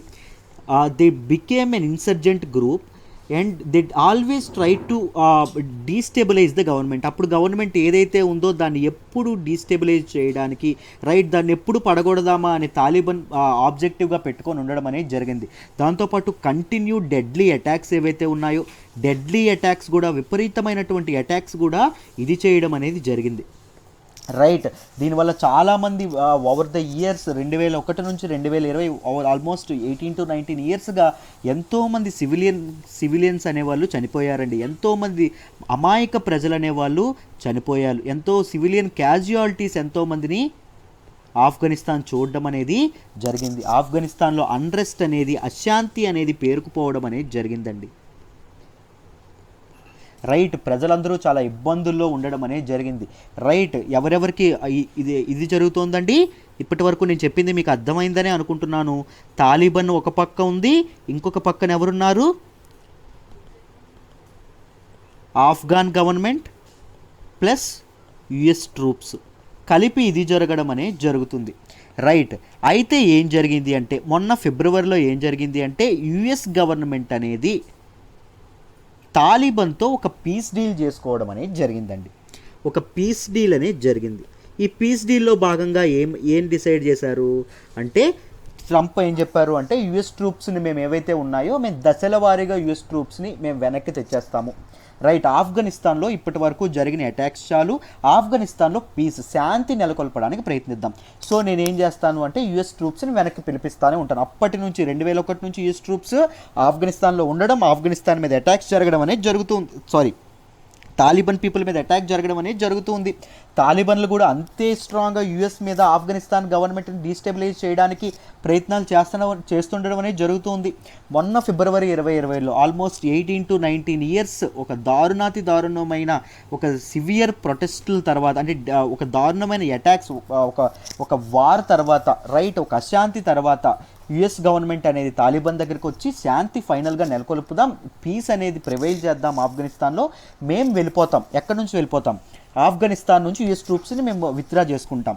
అయితే మీరు దానికి ఏం చేయాలంటే తాలిబాన్ అనేది ఇక మీదట ఆల్ ఖైదా లాంటి మిలిటెంట్ గ్రూప్స్ ఏవైతే ఉంటాయో, రైట్, ఆల్ ఖైదా లాంటి ఇవి టెర్రరిస్ట్ గ్రూప్స్ ఏవైతే ఉంటాయో వాటికి మీరు సపోర్ట్ని ఇవ్వమాకండి అని చెప్పడం అనేది జరిగింది. దాంతోపాటు మీ దగ్గర మా బందీలు మీ బందీలు మా దగ్గర ఎవరైతే ఉన్నారో, ప్రిజనర్స్ ఎవరైతే ఉంటారో వాళ్ళని మేము విడుదల చేస్తాం, మీ దగ్గర ఉన్న వాళ్ళని మీరు విడుదల చేయండి అని ఒక అగ్రిమెంట్కి రావడం అనేది జరిగింది. దాంతోపాటు ఒక పీస్ ప్రాసెస్ గవర్నమెంట్తో కొయిలేట్ అయ్యి ఒక పీస్ ప్రాసెస్ కోసం కృషి చేయండి, రైట్, సమర్థవంతంగా ఒక పీస్ ప్రాసెస్ ప్రివైల్ చేయడానికి ఇది చేయండి అని చెప్పడం అనేది జరిగింది. వీటన్నింటి గురించి ఒక డీటెయిల్డ్ అగ్రిమెంట్ అనేది ఇదవ్వడం అనేది జరిగిందండి. ఎక్కడ జరిగిందమ్మా? ఎవరెవరి మధ్య జరిగింది? తాలిబాన్కి అండ్ యుఎస్ ట్రూప్స్ మధ్య జరిగింది. రైట్. యుఎస్ అనేది ఒక్కసారిగా వెనక్కి తగ్గాల్సి వచ్చింది. ఎందుకు అంటే తాలిబాన్కి పాకిస్తాన్ నుంచి సపోర్ట్ అనేది ఎక్కువగా ఉందండి. సో వాళ్ళని వీళ్ళు స్టేట్ రన్ ఎథనిక్ గ్రూప్ కాబట్టి, స్టేట్ రన్ ఇన్సర్జెంట్ ఫోర్స్ కాబట్టి, స్టేట్ రన్ అంటే ఆఫ్ఘనిస్తాన్ గవర్నమెంట్ కాదండి, పాకిస్తాన్ గవర్నమెంట్. సో వాళ్ళని ఎదుర్కోవడంలో యుఎస్కి చాలా ఇబ్బందులు తలెత్తడం అనేది జరుగుతూ ఉంది. సో ఫైనల్గా పీస్ అనేది ప్రివైల్ చేయడం అనేది ఇంపార్టెంట్. చాలామంది అమాయక ప్రజలు చనిపోతున్నారు కాబట్టి ఈ నిర్ణయం యుఎస్ తీసుకోవడం అనేది జరిగింది. బట్ ఈ డెసిషన్ యుఎస్ తీసుకున్న తర్వాత ఆఫ్ఘనిస్తాన్లో పవర్ అనేది ఎవరి చేతుల్లోకి వెళ్ళడం, తాలిబాన్ సెంట్రిక్ అవ్వడం అనేది జరిగిందండి. తాలిబాన్ చేతుల్లోకి మెల్లగా ఇదవ్వడం అనేది జరిగింది. ఫిబ్రవరిలో అయిన తర్వాత తాలిబాన్ ఏమైనా అటాక్స్ ఆపిందా అంటే ఆపలేదు. రీసెంట్గా వచ్చినటువంటి దీని ప్రకారం చాలామంది ఆల్మోస్ట్ 15,000+ సివిలియన్ క్యాజువాలిటీస్ని ఆఫ్ఘనిస్తాన్ గవర్నమెంట్ చూడడం జరిగింది అని చెప్పడం అనేది జరిగింది. అయితే దీనిలో ఇండియా స్టాండ్ ఎక్కడ? ఇండియా ఎవరికి సపోర్ట్ చేస్తుంది? తాలిబాన్కి సపోర్ట్ చేస్తుందా? యుఎస్కి సపోర్ట్ చేస్తుందా? లేకపోతే యుఎస్ ఆఫ్ఘనిస్తాన్ గవర్నమెంట్కి సపోర్ట్ చేస్తుందా అంటే India never supported Taliban and US peace deal అండి. తాలిబాన్ అండ్ యుఎస్ పీస్ డీల్ని ఇండియా అసలు సపోర్ట్ చెయ్యలేదు. ఎందుకు అంటే యుఎస్ ట్రూప్స్ అనేవి ఒకవేళ ఆఫ్ఘనిస్తాన్ నుంచి వెళ్ళిపోతే ఏం జరుగుతుంది అంటే మళ్ళీ ఇన్స్టెబిలిటీ, అన్రెస్ట్ అనేది మళ్ళీ స్టార్ట్ అవుతుంది.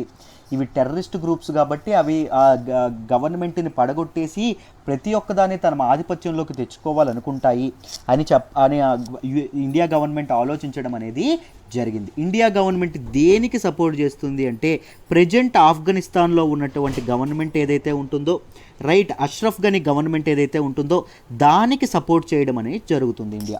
తాలిబాన్ యుఎస్ డీల్కి మాత్రం ఇండియా తన డైరెక్ట్ సపోర్ట్, బహిరంగంగా సపోర్ట్ అనేది చేయలేదు, రైట్. ఎందుకంటే అది ఇండైరెక్ట్గా ఒక టెర్రరిస్ట్ గ్రూప్స్కి సపోర్ట్ చేయడం అవుతుంది అని చెప్పి ఇండియా సపోర్ట్ చేయడం అనేది జరగలేదు, రైట్. ఆఫ్ఘనిస్తాన్కే జరగడం అనేది ఇండియాస్ పాలసీ ఏంటంటే India Afghanistan led, Afghanistan controlled and Afghanistan owned peace process ఏదైతే ఉందో దానికి ఇండియా అనేది కట్టుబడి ఉంది. బట్ ఈ ఈ యూఎస్ అండ్ తాలిబాన్ పీస్ డీల్లో ఎంత కాదనుకున్న పైచేయి ఎవరు సాధించినట్టు అయిందంటే తాలిబాన్ సాధించినట్టు అయింది. యూఎస్ వెనక్కి తగ్గినట్టు అవ్వడం అనేది జరిగింది. సో ఇండియా స్టాన్స్ అనేది ఇప్పుడు ప్రశ్నార్థకంగా మారింది. రైట్, ఇప్పుడు ఇండియా తాలిబాన్కి సపోర్ట్ చేయలేదు, అలావని వీక్ పొజిషన్లో కంపారిటివ్లీ వీకర్ పొజిషన్లో ఉన్నటువంటి, తాలిబాన్తో పోలిస్తే వీకర్ పొజిషన్లో ఉన్నటువంటి ఆఫ్ఘనిస్తాన్ గవర్నమెంట్కి కూడా సపోర్ట్ చేయలేదు. రైట్, యుఎస్ అనేది దీని నుంచి విరమించుకోవడం ఇండియాకి కాస్త మైనస్ అయింది. సార్ మరి ఎందుకు సపోర్ట్ చేయాలి? ఇండియా అనేది ఇండియా పనులు ఇండియా చూసుకోవచ్చు కదా, ఆఫ్ఘనిస్తాన్ వ్యవహారాల్లో ఇండియాకి ఎందుకు? What are India's interest? India role ఎందుకు సార్? ఇండియాని ఎందుకు కన్సిడర్ చేయాలి అంటే ఆఫ్ఘనిస్తాన్ స్ట్రాటజికల్లీ అండ్ ఎకనామికల్లీ చాలా ఇంపార్టెంట్ అండి. ఎవరికి అంటే ఇండియాకి. చూడండి అమ్మా, ఆఫ్ఘనిస్తాన్ తాలూకా ఇంపార్టెన్స్ ఏంటి ఈ విషయంలో అని చెప్పి డీటెయిల్డ్గా మాట్లాడదాం. ఒక్కసారి చూడండి. ఎకనామిక్ ఇంట్రెస్ట్ అనేవి చాలా ఎక్కువగా ఉండడం అనేది ఇండియాకి ముందు ఎకనామిక్ ఇంట్రెస్ట్ అనేవి ఉండడం అనేది జరిగింది. ఎందుకు అంటే Afghanistan is a gateway for oil and oil reserves అనేవి ఎక్కువగా ఉంటాయి. దాంతోపాటు it is a mineral rich country, mineral rich nation. ఇది ఇండియా యొక్క ఏదైతే ఇండియా గ్లోబల్ మ్యానుఫ్యాక్చరింగ్ పవర్గా ఎదగాలనుకుంటుందో దానికి ఆఫ్ఘనిస్తాన్ నుంచి ఈ రిసోర్సెస్ సపోర్ట్ ఉన్నాయనుకోండి, ఇండియాకి ఎకనామికల్గా చాలా బలంగా ఇండియా తయారవ్వడం అనేది జరుగుతుంది. రైట్, జాగ్రఫికల్గా కూడా ఆఫ్ఘనిస్తాన్ అనేది వెరీ స్ట్రాటజికల్ పొజిషన్లో ఉండడం అనేది జరిగింది. ఎందుకండి జాగ్రఫికల్గా స్ట్రాటజికల్ పొజిషన్లో ఉంది ఆఫ్ఘనిస్తాను అంటే ఏవైతే ఇంపార్టెంట్ ట్రేడ్ రూట్స్ ఉంటాయో, రైట్, ఏవైతే ఏషియాని, దాంతోపాటు సెంట్రల్ ఏషియా లేకపోతే ఈస్ట్ ఏషియాని, ఒకవైపు ఈస్ట్ ఏషియా ఉందండి, ఇంకోవైపు సెంట్రల్ ఏషియా ఉందండి. ఈస్ట్ ఏషియాకి సెంట్రల్ ఏషియాకి లేకపోతే ఇండియాకి సెంట్రల్ ఏషియాకి కలిపే రూట్స్ ఏవైతే ఉంటాయో, లేకపోతే యూరప్కి కలిపే ల్యాండ్ రూట్స్ ఏవైతే ఉంటాయో అవి ఆఫ్ఘనిస్తాన్ నుంచే వెళ్ళడం అనేది జరుగుతుంది. సో ఆఫ్ఘనిస్తాన్ యొక్క జాగ్రఫికల్ పొజిషన్ కూడా ఇండియాకి చాలా చాలా ఇంపార్టెంట్. దానితో పాటు డెవలప్మెంట్ ప్రాజెక్ట్స్ ఏవైతే ఉంటాయో ఆఫ్ఘనిస్తాన్ మొత్తం రీస్ట్రక్చర్ చేయాలనుకుంటుంది. డెవలప్మెంట్ ఆపరేషన్స్ లేదా ప్రాజెక్ట్స్ ఏవైతే ఉంటాయో వాటిలో ఇండియన్ కంపెనీస్ ఏవైతే ఉంటాయో వాటికి ఎక్కువ స్టేక్ వస్తుంది. రైట్, ఇండియన్ కంపెనీస్ లాభపడే అవకాశం ఉంది ఆఫ్ఘనిస్తాన్లో జరిగే డెవలప్మెంట్ ప్రాజెక్ట్స్తో. సో ఇండియా అనేది చాలా దీనిగా, దాంతోపాటు సెక్యూరిటీ ఇంట్రెస్ట్ కూడా చాలా ఇండియాకి, ఇది వెరీ ఇంపార్టెంట్ అండి. సెక్యూరిటీ ఇంట్రెస్ట్ కూడా ఇండియాకి ఉండడం అనేది జరిగింది. సెక్యూరిటీ ఇంట్రెస్ట్ ఏంటి సార్ అంటే ఆఫ్ఘనిస్తాన్లో ఉన్నటువంటి ఆఫ్ఘన్ బేస్డ్ మిలిటెంట్ గ్రూప్స్ లేదా ఆఫ్ఘన్ బేస్డ్ టెర్రరిస్ట్ గ్రూప్స్ ఏవైతే ఉన్నాయో అవి చాలాసార్లు ఇండియా మీద అటాక్స్కి ప్లాన్ చేయడం అనేది జరిగింది. సో ఎవరైతే ఆఫ్ఘన్ రూల్ చేసే గవర్నమెంట్ మీద ఇండియా కొద్ది కొయిలేషన్ ఉందనుకోండి, ఎలా ఉందనుకోండి, సో ఇండియాకి ఫేవర్గా, ఇండియాకి ఎగ్నెస్ట్గా ఉన్నటువంటి టెర్రరిస్ట్ గ్రూప్స్ ఏవైతే ఉంటాయో వాటి మీద ఆఫ్ఘన్లో ఉన్నటువంటి గవర్నమెంట్ కాన్సన్ట్రేట్ చేసే అవకాశం ఉంది. సో సెక్యూరిటీ ఇంట్రెస్ట్ కూడా దీని ప్రకారంగా ఉండడం అనేది ఉంది. బట్ మామూలుగా మనం India and Afghan taluka relationships గురించి మాట్లాడుకుంటే రెండింటి మధ్య రిలేషన్షిప్స్ అనేవి బాగానే ఉన్నాయండి. ముఖ్యంగా ఇండియాస్ గుడ్ విల్ ఏదైతే ఉందో ఇండియా పైన ఆఫ్ఘన్ పీపుల్కి ఒక మంచి గుడ్ విల్లే ఉంది. పాకిస్తాన్ మీద ఇండియాకి ఎక్కువ గౌరవం అనేది ఆఫ్ఘన్ పీపుల్కి ఉండడం అనేది జరిగింది. దాంతోపాటు ఇండియాలో ఉన్నటువంటి డెమోక్రటిక్ వాల్యూస్ ఏవైతే ఉన్నాయో, ప్రజాస్వామ్య విలువలు ఏవైతే ఉన్నాయో వాటిని కూడా మనకి ఈ గవర్నమెంట్ సపోర్ట్ చేస్తుంది. రైట్, వాటిని కూడా మనకి ఆఫ్ఘన్ గవర్నమెంట్ అనేది సపోర్ట్ చేయడం అనేది ఆఫ్ఘన్ పీపుల్ అనేవాళ్ళు ఆఫ్ఘన్ గవర్నమెంట్ అనే సపోర్ట్గానే ఉండడం అనేది జరిగింది. బట్ రెండింటి మధ్య ఒక కాన్ఫ్లిక్ట్ అనేది ఉందండి, అది రీసెంట్గా అరైజ్ అవ్వడం అనేది జరిగింది. ఆ కాన్ఫ్లిక్ట్ ఏంటంటే సిటిజన్షిప్ అమెండ్మెంట్ యాక్ట్. ఎప్పుడైతే ఈ సిటిజన్షిప్ అమెండ్మెంట్ యాక్ట్ ద్వారా ఇండియన్ సిటిజన్షిప్కి బయట దేశస్తులైనటువంటి ముస్లిమ్స్ని ఎప్పుడైతే దూరం చేశారో, ఆల్మోస్ట్ ఇస్లామిక్ గ్రూప్ ఏదైతే ఉంటుందో అన్ని కంట్రీస్కి ఇండియా కాస్త దూరంగా ఒరిగింది అని మనం చెప్పుకోవచ్చు, కాస్త దూరం జరిగింది అని చెప్పుకోవచ్చు. సో ఈ ఒక్క సిటిజన్షిప్ అమెండ్మెంట్ యాక్ట్ వల్ల కాస్త ఇబ్బందులు తలెత్తే కానీ, చిన్న దూరం అనేది తలెత్తింది కానీ, లేకపోతే ఇండియాకి ఆఫ్ఘనిస్తాన్కి మధ్య ఉన్నటువంటి ఇవి చాలా బాగున్నాయి. కాకపోతే ఇండియాస్ పొజిషన్ అనేది ఇప్పుడు క్వశ్చన్ మార్క్ ఏర్పడింది. రైట్, ఎందుకంటే ఇప్పుడు వీకర్ పొజిషన్లో ఉన్నటువంటి ఆఫ్ఘనిస్తాన్ గవర్నమెంట్తో కలిసి ఉండాలా, లేకపోతే ఇప్పటి వరకు ఫాలో అవుతున్నటువంటి ఆఫ్ఘనిస్తాన్ ఓన్డ్ ఆఫ్ఘనిస్తాన్ కంట్రోల్ సిస్టమ్నే ఫాలో అవ్వాలా, లేకపోతే తాలిబాన్తో చర్చలు అనేవి మొదలు పెట్టాలా? అనే సందిగ్ధతలో ఇండియా ఉండడం అనేది జరిగింది. బట్ ఆఫ్ఘనిస్తాన్లో పీస్ అనేది ఉండడం అనేది ఇండియాకి కూడా చాలా అవసరం. మిగిలిన అన్ని కంట్రీస్కి ఎలా అవసరమో ఆఫ్ఘనిస్తాన్లో పీస్ అనేది ప్రివైల్ చేసే ఆవశ్యకత అనేది ఎవరికి కంప్లీట్గా ఉందండి. ఎవరికి ఉందంటే ఇండియాకి కూడా చాలా ఎక్కువగా ఉండడం అనేది జరిగింది. Because of it's security interest, economic interest, social interest and strategical interest ఏవైతే ఉన్నాయో అన్నింటి ప్రకారంగా కూడా ఇండియాకి అవసరం అనేది ఉంది. సో ఒక్కసారి దీనిలో ఈ ఆర్టికల్లో ఏం చెప్పారో నేను ఆల్మోస్ట్ అన్నీ కవర్ చేశానని అనుకుంటున్నాను. ఒక్కసారి ఈ ఆర్టికల్లో ఏం చెప్పారో డీటెయిల్గా ఒక్కసారి చెప్తాను, చూడండి అమ్మ. మనకి ఆఫ్ఘనిస్తాన్ పీస్ ప్రాసెస్ దేనిలో భాగం అంటే యుఎస్ తాలిబాన్ పీస్ డీల్ ఏదైతే ఉందో దానిలో ఒక భాగమే Afghanistan piece process, right.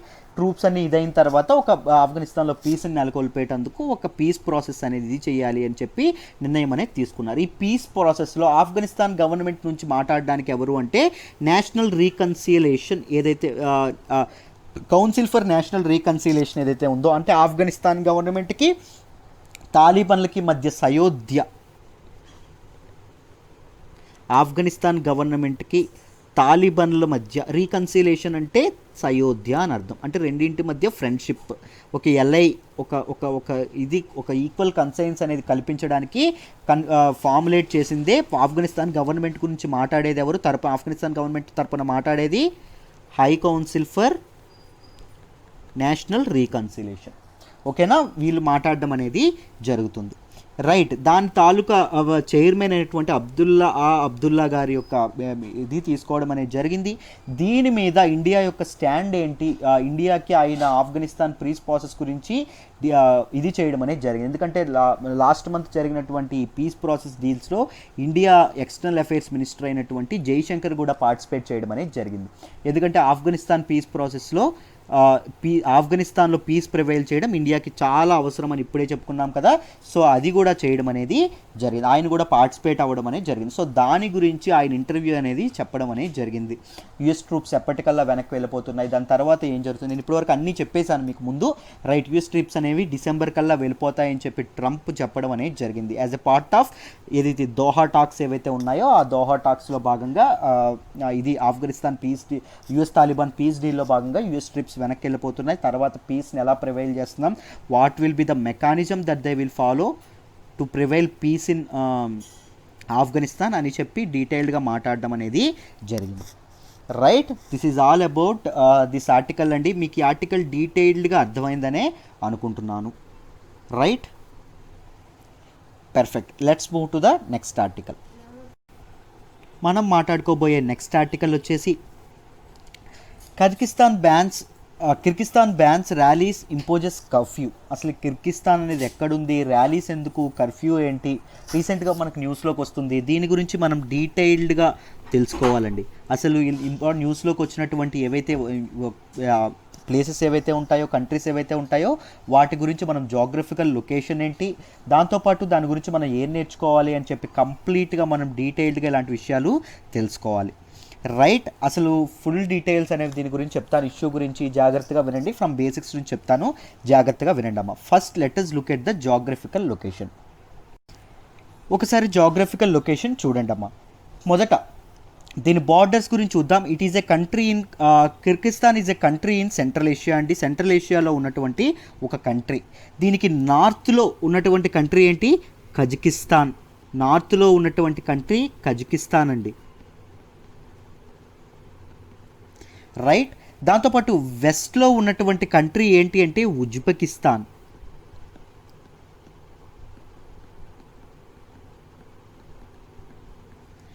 Right. సౌత్లో ఉన్నటువంటి కంట్రీ ఏంటి అంటే సౌత్ అండ్ సౌత్ వెస్ట్లో ఉన్నటువంటి కంట్రీ తజికిస్తాన్,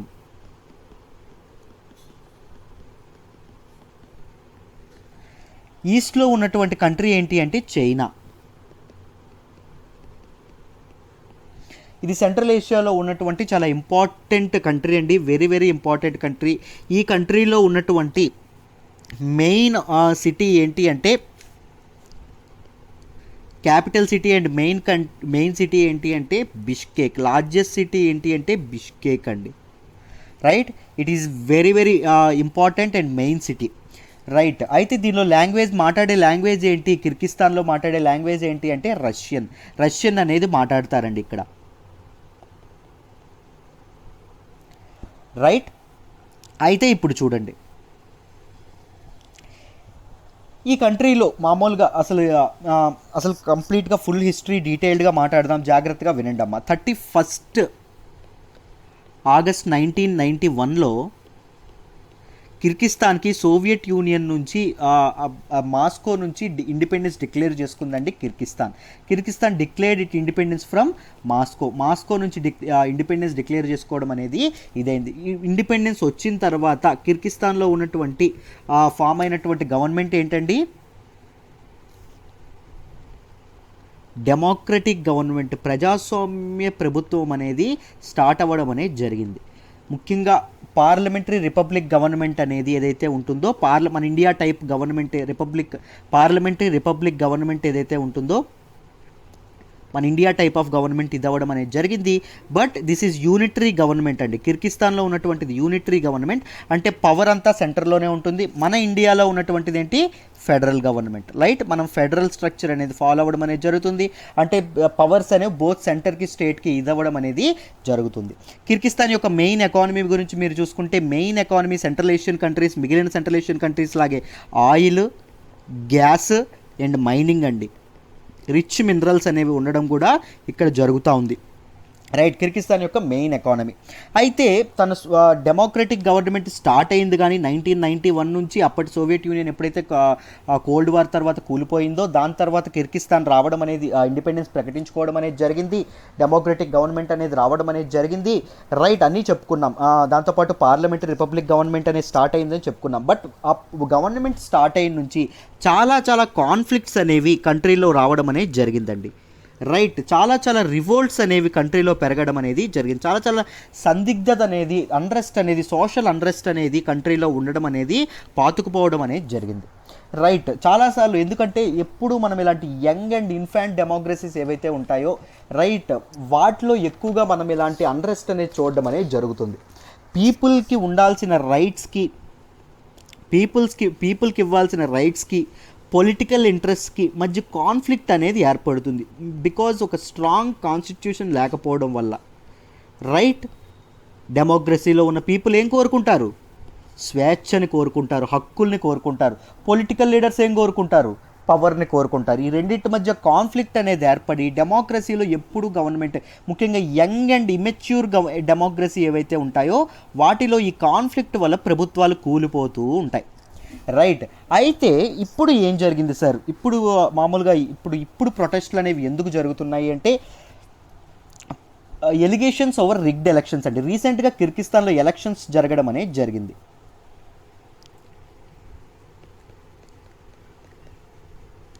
ఈ ఎలక్షన్స్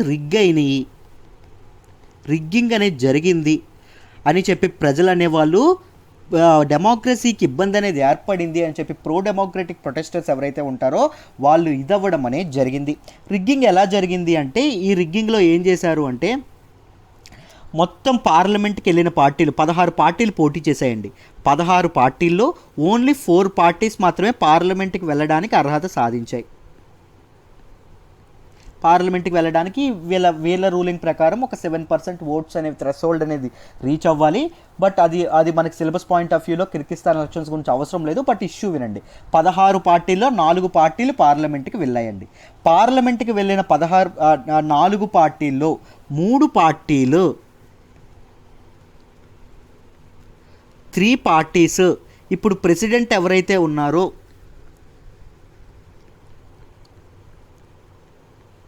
జీన్ బెకోవ్కి, చాలా పవర్లో ఉన్నటువంటి వ్యక్తికి చాలా క్లోజ్ అయినటువంటి పార్టీస్. ఈయన ప్రో రష్యన్ రూలర్ అండి. రష్యాకి కాస్త మద్దతుదారుడిగా ఉంటారు. అది కిర్గిస్తాన్ ప్రజలకు నచ్చదు. సో ఈ పవర్ని యూజ్ చేసుకొని రిగ్గింగ్ అనేది చేశారు. ముఖ్యంగా ఓట్ బయింగ్ అనేది జరిగింది, ఓట్లని అమ్ముకోవడం అనేది జరిగింది అని చెప్పి ప్రొటెస్ట్ అనేవి జరగడం అనేది జరిగింది. రైట్. 16 పార్టీలు ఏవైతే పోటీ చేశాయో అందులో 4 పార్టీలే పార్లమెంట్కి వెళ్ళాయి. ఈ 4 పార్టీలో 3 పార్టీలు ఎవరికి సపోర్ట్ అండి? ప్రెసిడెంట్ అయినటువంటి జీన్ బెకోకి. రైట్. Organization for security and cooperation in Europe, international organization అయినటువంటి ఓఎస్సిఈ లాంటి ఆర్గనైజేషన్ కూడా అపోజిషన్ని, ప్రొటెస్ట్లను బ్యాక్ చేయడం అనేది జరిగింది. నిజంగానే రిగ్గింగ్ జరిగిన ఈ కిర్గిస్తాన్లో ఎలక్షన్స్ డెమోక్రసీకి ఇబ్బంది ఏర్పడింది అని చెప్పడం అనేది జరిగింది. అందుకే థౌజండ్స్ ఆఫ్ డెమోక్రాట్స్ ఏమనేవాళ్ళు ఎలక్షన్స్ అనేవి వాళ్ళ డిమాండ్ ఏంటండి? ఎలక్షన్స్ క్యాన్సిల్ చేయండి, క్యాన్సిలేషన్ ఆఫ్ ఎలక్షన్స్ అనేది వాళ్ళ డిమాండ్ అండి. ఎలక్షన్స్ని క్యాన్సిల్ చేసి మళ్ళీ ఎలక్షన్స్ అనేవి పెట్టండి అని చెప్పి వాళ్ళ డిమాండ్. అయితే ప్రొటెస్టులు చేస్తున్నారు సార్, ప్రొటెస్టులు అనేవి జరుగుతున్నాయి. నిరసన తెలపడం డెమోక్రసీలో ఇదండి. ఇప్పుడు మన కంట్రీ ఉంది, మన కంట్రీలో ప్రొటెస్టులు అనేవి మనం చేయొచ్చా లేదా? ప్రొటెస్టులు అనేవి మనం చేయొచ్చు. మనం కూడా ప్రొటెస్టులు, నిరసన తెలపడం డెమోక్రసీలో ఇదే కదా. మరి ఎందుకు సార్, ఎందుకు ఇబ్బంది? ప్రొటెస్టుల వల్ల, ప్రొటెస్టులు అనేవి జస్ట్ ప్రొటెస్టులు ఎందుకే న్యూస్లోకి వచ్చినాయి అని చెప్పి మీరు మాట్లాడుకుంటే ఈ ప్రొటెస్టులు కాస్త తీవ్రమైన వైలెన్స్గా టర్న్ అవ్వడం అనేది జరిగింది. హింస వైపు వెళ్ళడం అనేది జరిగింది. వాళ్ళు ఏకంగా ప్రెసిడెంట్ బిల్డింగ్ అయినటువంటి వైట్ హౌస్ ఏదైతే ఉంటుందో వైట్ హౌస్ని బ్రేక్ చేయడం అనేది జరిగింది. దాంతోపాటు గవర్నమెంట్ బిల్డింగ్స్ని బ్రేక్ చేయడం అనేది జరిగింది. రైట్. దాంతోపాటు లూటింగ్ అనేది ఏదైతే ఉంటుందో లూటింగ్ అనేది మొదలు పెట్టడం అనేది జరిగింది. రైట్. దాంతోపాటు సెక్యూరిటీ అఫీషియల్స్ ఎవరైతే ఉంటారో సెక్యూరిటీ అఫీషియల్స్ని కూడా వీళ్ళు వాళ్ళ మీద కూడా వీళ్ళు ఎగనెస్ట్గా ఇది చేయడం అనేది, అటాక్ చేయడం అనేది, సెక్యూరిటీ అఫీషియల్స్కి అటాక్ చేయడం అనేది జరిగింది. దాంతోపాటు దీన్ని అవకాశంగా చేసుకొని ఏం చేశారంటే ప్రిజనర్స్ ఎవరైతే ఉంటారో ప్రిజనర్స్ని కూడా విడిపించడం అనేది జరిగిందండి.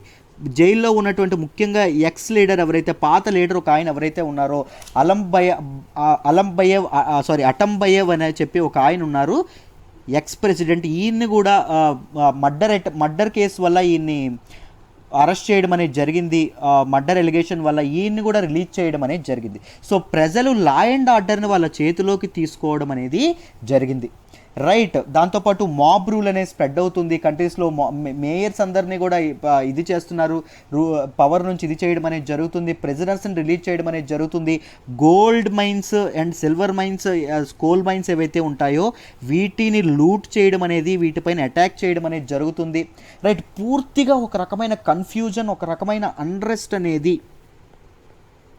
రైట్. ఎప్పుడైతే డెమోక్రేట్స్ చాలామంది అంటారు యంగ్ అండ్ ఇన్ఫాంట్ డెమోక్రసీలో ఏవైతే జరుగుతాయో అవన్నీ కంప్లీట్గా ఉన్నాయి, ఇది ఇంకా మెచ్యూర్ డెమోక్రసీ అవ్వాల కిర్గిస్తాన్లో. సో దానివల్ల ఈ ప్రొటెస్ట్లు అనేవి జరగడం అనేది జరిగింది. రైట్. ఇంకా 35 ఎంపీస్ గ్యాదర్ అయ్యి ఇంకొకరిని ప్రెసిడెంట్గా అనౌన్స్ చేసుకోవడం. రైట్. వాళ్ళ మట్టుగా వాళ్ళ రూలర్స్ని డిక్లేర్ చేసుకోవడం, మాబ్ రూలింగ్ అనేది స్టార్ట్ అవ్వడం.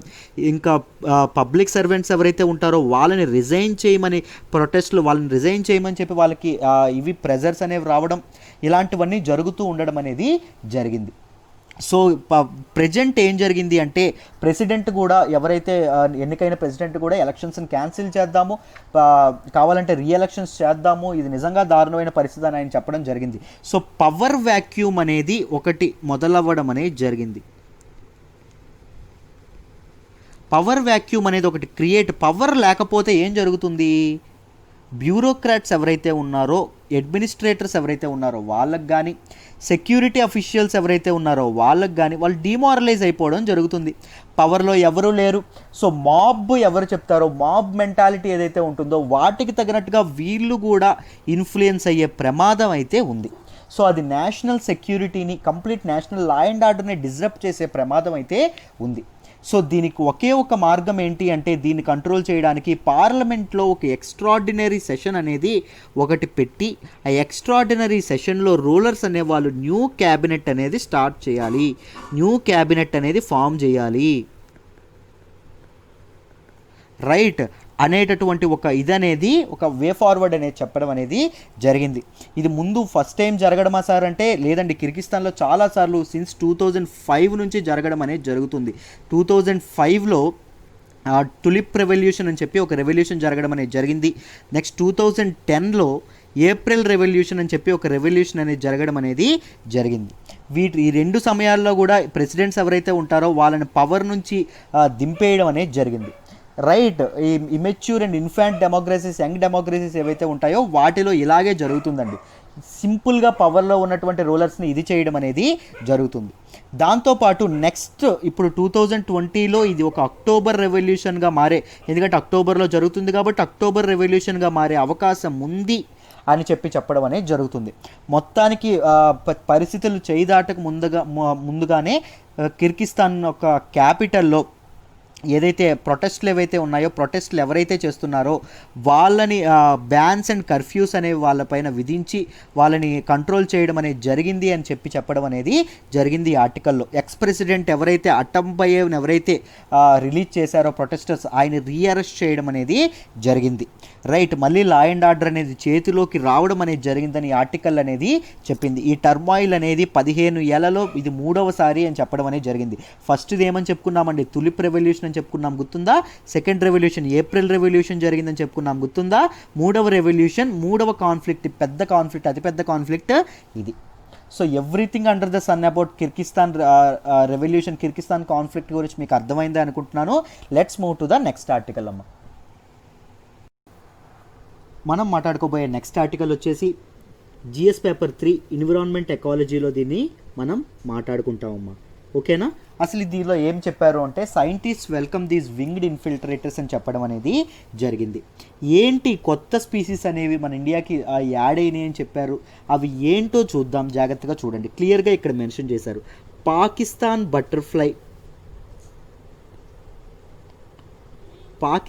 బటర్ఫ్లై, చైనీస్ డ్రాగన్ ఫ్లై అనేవి ఇండియాలో లిస్ట్ అయినాయి, ఇండియాలో కనిపించినాయి అని చెప్పడం అనేది జరిగింది. ఒక బటర్ఫ్లైని, ఒక డ్రాగన్ ఫ్లైని కనుక్కోవడం అనేది జరిగిందండి. రైట్, ఇదిగోండి ఒక బటర్ఫ్లై, ఒక డ్రాగన్ ఫ్లైని కనుక్కోవడం అనేది జరిగింది. ఎక్కడ కనుక్కున్నారో అవి ముందు ఎక్కడ ఉండేవి అని చెప్పి డీటెయిల్గా మాట్లాడదాం. చూడండి, ఈ రెండు they both are added to India's indigenous species list ఏదైతే ఉందో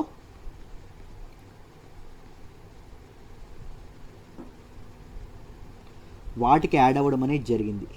ఈ బటర్ఫ్లై యాడ్ అవ్వడంతో ఇండియాలో ఉన్నటువంటి మొత్తం స్పీసీస్ ఎంతకు చేరాయండి అంటే 1328 స్పీసీస్ ఆఫ్ బటర్ఫ్లైస్ అనేవి ఇండియాలో కనుక్కోవడం అనేది జరిగింది. రైట్, అయితే బటర్ఫ్లై ఏంటి, కనుక్కున్నటువంటి బటర్ఫ్లై గురించి మనం మాట్లాడదాం. చూడండి, ద బటర్ఫ్లై పేరేం చెప్పారు అంటే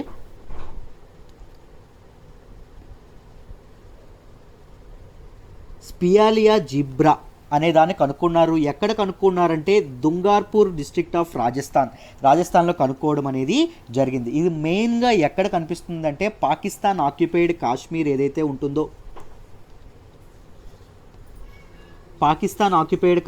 ఏదైతే ఉంటుందో ముఖ్యంగా ఖైబర్ పఖ్తుంఖ్వా ఈ ప్రావిన్స్ ఏవైతే ఉంటుందో, పంజాబ్ ప్రావిన్స్ ఏవైతే ఉంటుందో పాకిస్తాన్లో, అది ఇక్కడ ఎక్కువగా కనబడడం అనేది జరుగుతుంది. కానీ ఫార్ సౌత్ కింద సౌత్ రీజియన్లో ఉన్నటువంటి పాకిస్తాన్లో ఉన్నటువంటి దుంగార్పూర్ డిస్ట్రిక్ట్లో ఇది ఫస్ట్ టైం కనిపించడం అనేది జరిగింది. దాంతోపాటు డ్రాగన్ ఫ్లై ఏదైతే ఉంటుందో, డ్రాగన్ ఫ్లై కూడా ఒకటి అత్రాటోథెమిస్ రీల్సీ అనేటటువంటి ఒక డ్రాగన్ ఫ్లై కూడా కనిపించడం అనేది జరిగింది.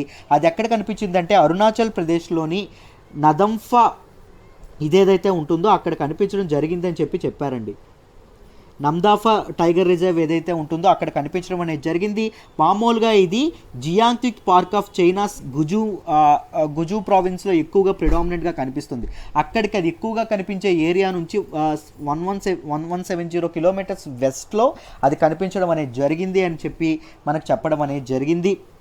రైట్, ఎవరైతే ఈ డేటాను కలెక్ట్ చేశారో వాళ్ళు ఎవరికండి చూపించారు? బటర్ఫ్లై రీసెర్చ్ సెంటర్ ఏదైతే ఉందో, ముఖ్యంగా దాని హెడ్ క్వార్టర్స్ అనేవి భీమ్టల్ ఇన్ ఉత్తరాఖండ్లో ఉంటాయండి. అక్కడ ఉండడం అనేది జరిగింది, అక్కడ ఇదవ్వడం అనేది జరిగింది. అయితే ఈ బటర్ఫ్లైని, డ్రాగన్ ఫ్లైని ఇది చేయడం అనేది జరిగింది. వాళ్ళు ఆ రెండు స్పీసీస్ అనేవి డిస్కవర్ చేయడం ఇండియా యొక్క బయోడైవర్సిటీ రిచ్నెస్ ఏదైతే ఉంటుందో దానికి హెల్ప్ చేస్తాయి. రైట్, బయోడైవర్సిటీ రిచ్నెస్కి యాడ్ చేస్తాయి అని చెప్పడం అనేది జరిగింది. రైట్, ఈ ఆర్టికల్ కంప్లీట్గా మనం ఎన్విరాన్మెంట్ ఎకాలజీలో చూసుకుంటాం. ఎప్పుడైనా గుర్తుపెట్టుకోండి అమ్మా, న్యూ స్పీసీస్ అనేవి న్యూస్లోకి వస్తే వాటిని మీరు తప్పకుండా చదువుకోవాలి. రైట్, ఈ డ్రాగన్ ఫ్లై ఇప్పుడు ఈ బటర్ఫ్లై, డ్రాగన్ ఫ్లై నేమ్స్ అనేవి వాటి తాలూకా వీటి గురించి కానీ ఎక్కడ అవి ఎండమిక్, ఎక్కడ అవి డిస్కవర్ అయినాయి అని ప్రిలిమ్స్లో క్వశ్చన్స్ రావడం అనేది జరుగుతుంది. సో డీటెయిల్డ్గా వీటి గురించి తెలుసుకోవాలి. ఇది ఈస్టర్న్ హిమాలయన్ రీజియన్లో ఈ డ్రాగన్ ఫ్లై అనేది కనుక్కోబడింది అని చెప్తున్నారు. ఈస్టర్న్ దీనిలో కనుక్కోబడింది. ఈ బటర్ఫ్లై అనేది మామూలుగా పాకిస్తాన్కి చెందినటువంటిది, కానీ రాజస్థాన్లో ఉన్నటువంటి దుంగార్పూర్ డిస్ట్రిక్ట్ ఏదైతే ఉందో అక్కడ ఇది కనుక్కోబడింది అని చెప్పడం అనేది జరుగుతుంది. ఫస్ట్ టైం ఇండియాలో వీటిని కనుక్కున్నారు. దాని గురించి న్యూస్లోకి వచ్చింది. న్యూస్లోకి వచ్చిన ప్రతి స్పీసీస్ గురించి మీరు నేర్చుకోవాలి. Right, I hope it is clear. Let's move to the next article. Next article వచ్చేసి navy to hold PASSEX with US carrier అండి. ఒక యుఎస్ క్యారియర్ దీంతో ఒక యుఎస్ క్యారియర్ గ్రూప్ ఏదైతే navy aircraft carrier carrier group ఏదైతే ఉంటుందో దాంతో navy అనేది ఒక పాసేజ్ ఎక్సర్సైజ్ అనేది ఇది చేయబోతోందండి. రైట్, ఒక పాసేజ్ ఎక్సర్సైజ్ అనేది ఇది చేయబోతుంది. దాని పాసేజ్ ఎక్సర్సైజెస్ని మామూలుగా మనం పాసెక్స్ అని చెప్పి అంటాం. రైట్, పాసెక్స్ అని చెప్పి అంటాం. దేంతో చేయబోతుంది అంటే యుఎస్ తాలూకా నేవల్ ఇదైనటువంటి రొనాల్డ్ రేగాన్ ఏదైతే ఉంటుందో అక్టోబర్ 12న ఈ ఒక ఎక్సర్సైజ్ అనేది ఇది అవ్వడం అనేది జరుగుతుంది. రైట్, ఎక్కడ అండి అంటే కొచ్చిలో అవ్వడం అనేది జరుగుతుంది. రీసెంట్గా మనం మాట్లాడుకున్నాం September 25th bilateral logistics support అగ్రిమెంట్లో భాగంగా మనకి US navy South China Sea నుంచి వస్తూ యుఎస్ నేవీకి చెందినటువంటి P-8A ఏదైతే ఉందో P-8A long range maritime patrol aircraft ఏదైతే ఉందో అది మన ఇండియన్ అండమాన్ అండ్ నికోబార్ ఐలాండ్స్లో అది రీఫ్యూయల్ చేయించుకోవడం అనేది కూడా జరిగింది. రీసెంట్గా మనకి న్యూస్లోకి వచ్చింది. దాని గురించి కూడా మనం ఒకరోజు మాట్లాడుకున్నాం. రైట్, ముఖ్యంగా బైలేటరల్ లాజిస్టిక్స్ అగ్రిమెంట్స్ అనేవి నేవల్ దీని మీద ముఖ్యంగా జరుగుతాయండి. ఎందుకు అంటే రెండు కంట్రీస్ మధ్య నేవీస్ యొక్క ఒకదానికొకటి కోఆపరేషన్ కోసం, టెక్నాలజీ షేరింగ్ కోసం, మ్యూచువల్ ఎక్సర్సైజ్ బిల్డ్ చేసుకొని కెపాసిటీ బిల్డింగ్ మెజర్స్ ఏవైతే ఉంటాయో వాటి కోసం అని చెప్పి వీటిని ఇది చేయడం అనేది జరుగుతుంది. Right, mutual bilateral logistics support agreements అనేవి వాటి కోసం చేస్తారు. ఇండియా అనేది రీసెంట్గా ఒక కంట్రీతో చేసింది. దేంతో చెప్పండి? జపాన్తో ఈ అగ్రిమెంట్ అనేది కుదుర్చుకోవడం అనేది జరిగింది. రైట్, మీకు తెలిసే ఉంటుంది. అయితే ముందు ఎప్పుడు ఈ పాసేజ్ ఎక్సర్సైజ్ అనేది ముందు ఒక యుఎస్ నేవీ షిప్తో నిమిడ్జ్ క్యారియర్ స్ట్రైక్ అనే దాంతో చేసుకోవడం అనేది జరిగింది అని చెప్పి కూడా ఈ ఆర్టికల్లో చెప్పడం అనేది జరిగింది. రైట్, ట్రైలేటరల్ నేవల్ ఎక్సర్సైజ్ ఏంటండి? ఇండియా ఉన్నటువంటి ట్రైలేటరల్ ఇంపార్టెంట్ నేవల్ ఎక్సర్సైజ్ రీసెంట్గా న్యూస్లోకి వచ్చింది మలాబర్ ఎక్సర్సైజ్ అనేది ఎవరెవరి మధ్య జరుగుతుంది?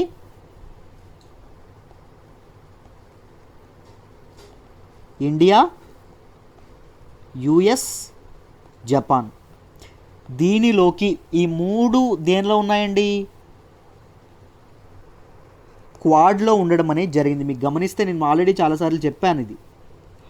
క్వాడ్లో ఈ మూడింటితో పాటు ఇంకొక కంట్రీ ఏముంది? ఈ మూడింటితో పాటు ఇంకొక కంట్రీ ఆస్ట్రేలియా. ఈ ఆస్ట్రేలియాని కూడా మలాబర్ ఎక్సర్సైజ్ ఏదైతే ఉందో దానిలోకి ఆస్ట్రేలియాని కూడా ఇంక్లూడ్ చేయాలా వద్దా అని చెప్పి ఆలోచనలు అనేవి జరుగుతూ ఉన్నాయి. మీకు తెలిస్తే నవంబర్లో ఆ మీటింగ్ అవుతూ ఉంది. మలాబర్ ఎక్సర్సైజ్ సంబంధించినటువంటి మీటింగ్, ట్రైలేటరల్ నేవల్ ఎక్సర్సైజ్ అనేది నవంబర్లో జరగబోతోంది. దీని గురించి కూడా దీని గురించి డిస్కస్ చేయడం అనేది జరగబోతూ ఉంది. రైట్, ఇక్కడ డీటెయిల్డ్గా ఈ లాస్ట్ దానిలో చూపించారు. ఒకసారి మీరు ఆర్టికల్ చదివితే మీకు డీటెయిల్డ్గా అర్థమవుతుంది. రైట్, ఈ పాసేజ్ ఎక్సర్సైజ్ అనేది క్యారియర్ పేరు చెప్పుకున్నామమ్మా? రొనాల్డ్ రేగాన్ ఏదైతే ఉందో దానితో ఈ కొచ్చి వాటర్స్లో ఈ పాసేజ్ ఎక్సర్సైజ్ అనేది చేయబోతోందండి. This is US bilateral agreement ఏదైతే ఉందో దానిలో భాగంగా. రైట్, ఐ హోప్ ఈ ఆర్టికల్ మీకు అర్థమైంది అనుకుంటున్నాను. Let's move to the next article. మనం మాట్లాడుకోబోయే నెక్స్ట్ ఆర్టికల్ వచ్చేసి జిఎస్ పేపర్ 3 గ్రోత్ అండ్ డెవలప్మెంట్లో మనం మాట్లాడతామండి. Right, economy and growth and డెవలప్మెంట్లో మనం ఈ ఆర్టికల్ని మాట్లాడుకుంటాం. RBI appeals to Supreme Court to allow NPA classification. NPA అంటే ఏంటో మనం తెలుసుకోవాలి. ఎన్పిఏ అంటే ఏంటి అంటే నాన్ పెర్ఫార్మింగ్ అసెట్స్.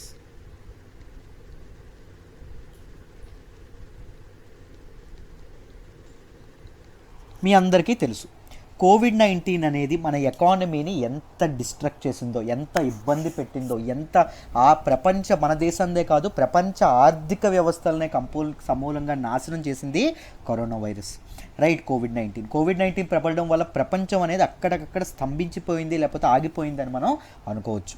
సో దానివల్ల ప్రాబ్లం ఎవరికి జరిగింది? అందరికీ కోవిడ్-19 వల్ల నష్టపోయిన వ్యక్తులంటూ ఎవరు లేరు, ప్రతి ఒక్కరికి జరిగింది. సో కోవిడ్-19 ముందు జనాలు కొంతమంది అప్పులు తీసుకున్న వాళ్ళు ఉన్నారు, కొంతమంది మామూలు పర్సనల్ లోన్స్, ఈ లోన్స్, ఆ లోన్స్ అని మామూలు హౌస్ లోన్స్ ఇవన్నీ ఉంటాయి. చాలామందికి ఉద్యోగాలు ఊడిపోయినాయి, లేకపోతే చాలామందికి ఇన్కమ్ అనేది ఆగిపోయింది, లేకపోతే కొన్ని కంపెనీస్ ఏవైతే ఉంటాయో మామూలు వాళ్ళు తక్కువ అప్పులు తీసుకుంటారు, కానీ ఈ కంపెనీస్ వాళ్ళు ఏం చేస్తారండి, ఎక్కువ అప్పులు తీసుకుంటారు, ఎక్కువ ఇంట్రెస్ట్లు అనేవి వాళ్ళకి ఉంటాయి. సో ఈ కంపెనీస్ వాళ్ళు తిరిగి కట్టగలరా, వాళ్ళ ప్రొడక్షన్ అనేది ఆగిపోయింది. సో డిమాండ్ అనేది లేదు, ముందు డిమాండ్ అనేది లేకపోవడం వల్ల ప్రొడక్షన్ అనేది ఆగిపోయింది, సప్లై అనేది ఆగిపోవడం వల్ల ఏమైంది, ఈ బారోవర్స్ ఎవరైతే ఉన్నారో, ఈ కంపెనీలు ఎవరైతే ఉన్నారో వాళ్ళు తిరిగి తమ ఈఎంఐలు చెల్లించగలరా, వాళ్ళ అప్పులను తిరిగి చెల్లించగలరా? చెల్లించలేరు, రైట్. చెల్లించలేకపోయినప్పుడు, కావాలని కాదండి కానీ వాళ్ళు చెల్లించలేరు మామూలుగా, ఎందుకంటే ప్రొడక్షన్ ఆగిపోయింది కాబట్టి, వాళ్ళకి రావాల్సిన ఇన్కమ్ అనేది ఆగిపోయింది కాబట్టి. సో మామూలుగా నాన్ పెర్ఫార్మింగ్ అసెట్స్ అంటే ఏంటి అంటే, ఒక అప్పు ఎప్పుడైనా 90 రోజుల కంటే ఎక్కువ టైంలో ప్రిన్సిపల్ అమౌంట్ కానీ ఇంట్రెస్ట్ కానీ ఒక బారోవర్ పే చేయలేదనుకోండి, అప్పు తీసుకున్న వ్యక్తి పే చేయకపోతే బ్యాంకులు ఆ అకౌంట్ని నాన్ పెర్ఫార్మింగ్ అసెట్స్ కింద మారుస్తాయి, రైట్. మొండి బకాయిల కింద మార్చడం అనేది జరుగుతుంది. ఇప్పుడు 90 రోజులు అంటే 3 నెలల సమయం. నాన్ పెర్ఫార్మింగ్ అసెట్స్ తర్వాత ఏమవుతుందంటే సబ్స్టాండర్డ్ ఇవన్నీ చాలా ఉంటాయి. ఎకానమీకి సంబంధించిన ఆర్టికల్ సురేష్ సార్ చాలా అద్భుతంగా చెప్పారు ఈ ఆర్టికల్, దీని క్లాస్లో, రైట్. ఏమైనా మీకు ఎకానమీ గురించి తీసుకోవాలనుకుంటే కోర్సు ఈ నెంబర్కి, కరెంట్ అఫైర్స్తో పాటు ఎకానమీకి కూడా ఆ నెంబర్కే కాల్ చేయండి అమ్మా, ఓకేనా. అయితే చూడండి, నాన్ పెర్ఫార్మింగ్ అసెట్స్ ఏవైతే ఉన్నాయో 90 రోజుల పైబడి ఉన్నటువంటి అసెట్స్ నాన్ పెర్ఫార్మింగ్ అసెట్స్గా డిక్లేర్ చేస్తే ఏమవుతుంది, కంపెనీస్ కొలాటరల్గా పెట్టినటువంటి బారోవర్ అనేవాడు అప్పు తీసుకునే ముందు కొన్ని తాకట్టు పెడతాడు కదా ఆస్తులు కానీ ఏమైనా, వాటిని బ్యాంక్ చేజెక్కించుకునే అవకాశం ఉంటుంది, లేకపోతే లోన్ రీస్ట్రక్చర్ చేసే అవకాశం ఉంటుంది, అంటే ఇంట్రెస్ట్ పైన ఇంట్రెస్ట్లు వేసి ఇలాంటివి ఏమైనా చేసి రీస్ట్రక్చర్ చేసే అవకాశం ఉంటుంది. ఇలాంటివి చాలా జరుగుతాయి ఎన్పిఎస్ వల్ల. That is a whole complete pure ఎకానమీకి సంబంధించినటువంటి కాన్సెప్ట్.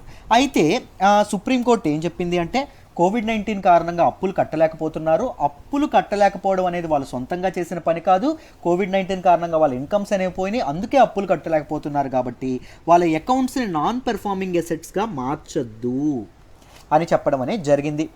వాళ్ళ అకౌంట్స్ని రీస్ట్రక్చర్ చేయమని చెప్పడం అనేది జరిగింది. ఎందుకు?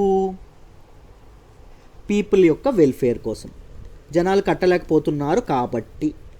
సో ఈ టైంలో ఏం చేయాలి సార్, ఆర్బీఐ అనేది చిన్న వాళ్ళ కోసం మారటోరియం అనేది, పీపుల్ యొక్క వెల్ఫేర్ కోసం మారటోరియం అనేది తీసుకొచ్చింది. మీ అందరికీ తెలుసు మారటోరియం అంటే ఏంటి, సడన్ ఒక పాజ్ ఇవ్వడం, ఒక ఈఎంఐ పేమెంట్స్లో ఒక పాజ్ ఇవ్వడం, రైట్. పూర్తిగా ఈఎంఐస్ క్యాన్సిల్ చేయడం కాదు, ఒక గ్యాప్ ఇవ్వడం, రైట్. మారటోరియం అనేది తీసుకొచ్చింది. పెద్ద కంపెనీల కోసం కేవీ కామత్ కమిటీ అనే ఒక కమిటీని ఇది చేయడం కూడా జరిగింది. మీ అందరికీ దాని గురించి కూడా తెలుసు, రైట్.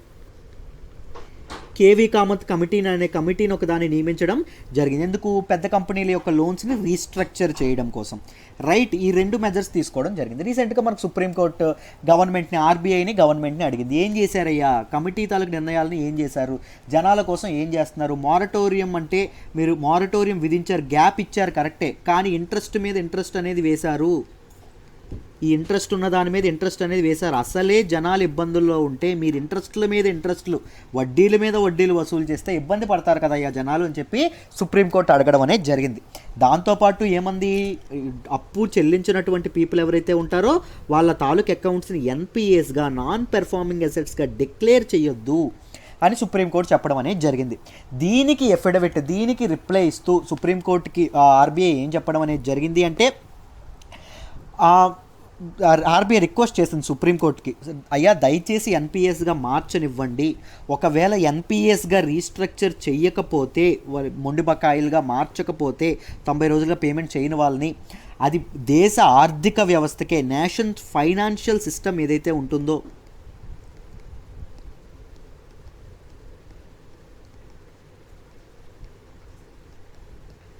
నేషనల్ ఫైనాన్షియల్ సిస్టమ్నే కంప్లీట్గా డిస్రప్ట్ చేస్తుంది, కంప్లీట్గా ఇది చేస్తుంది అని చెప్పడం అనేది జరిగింది.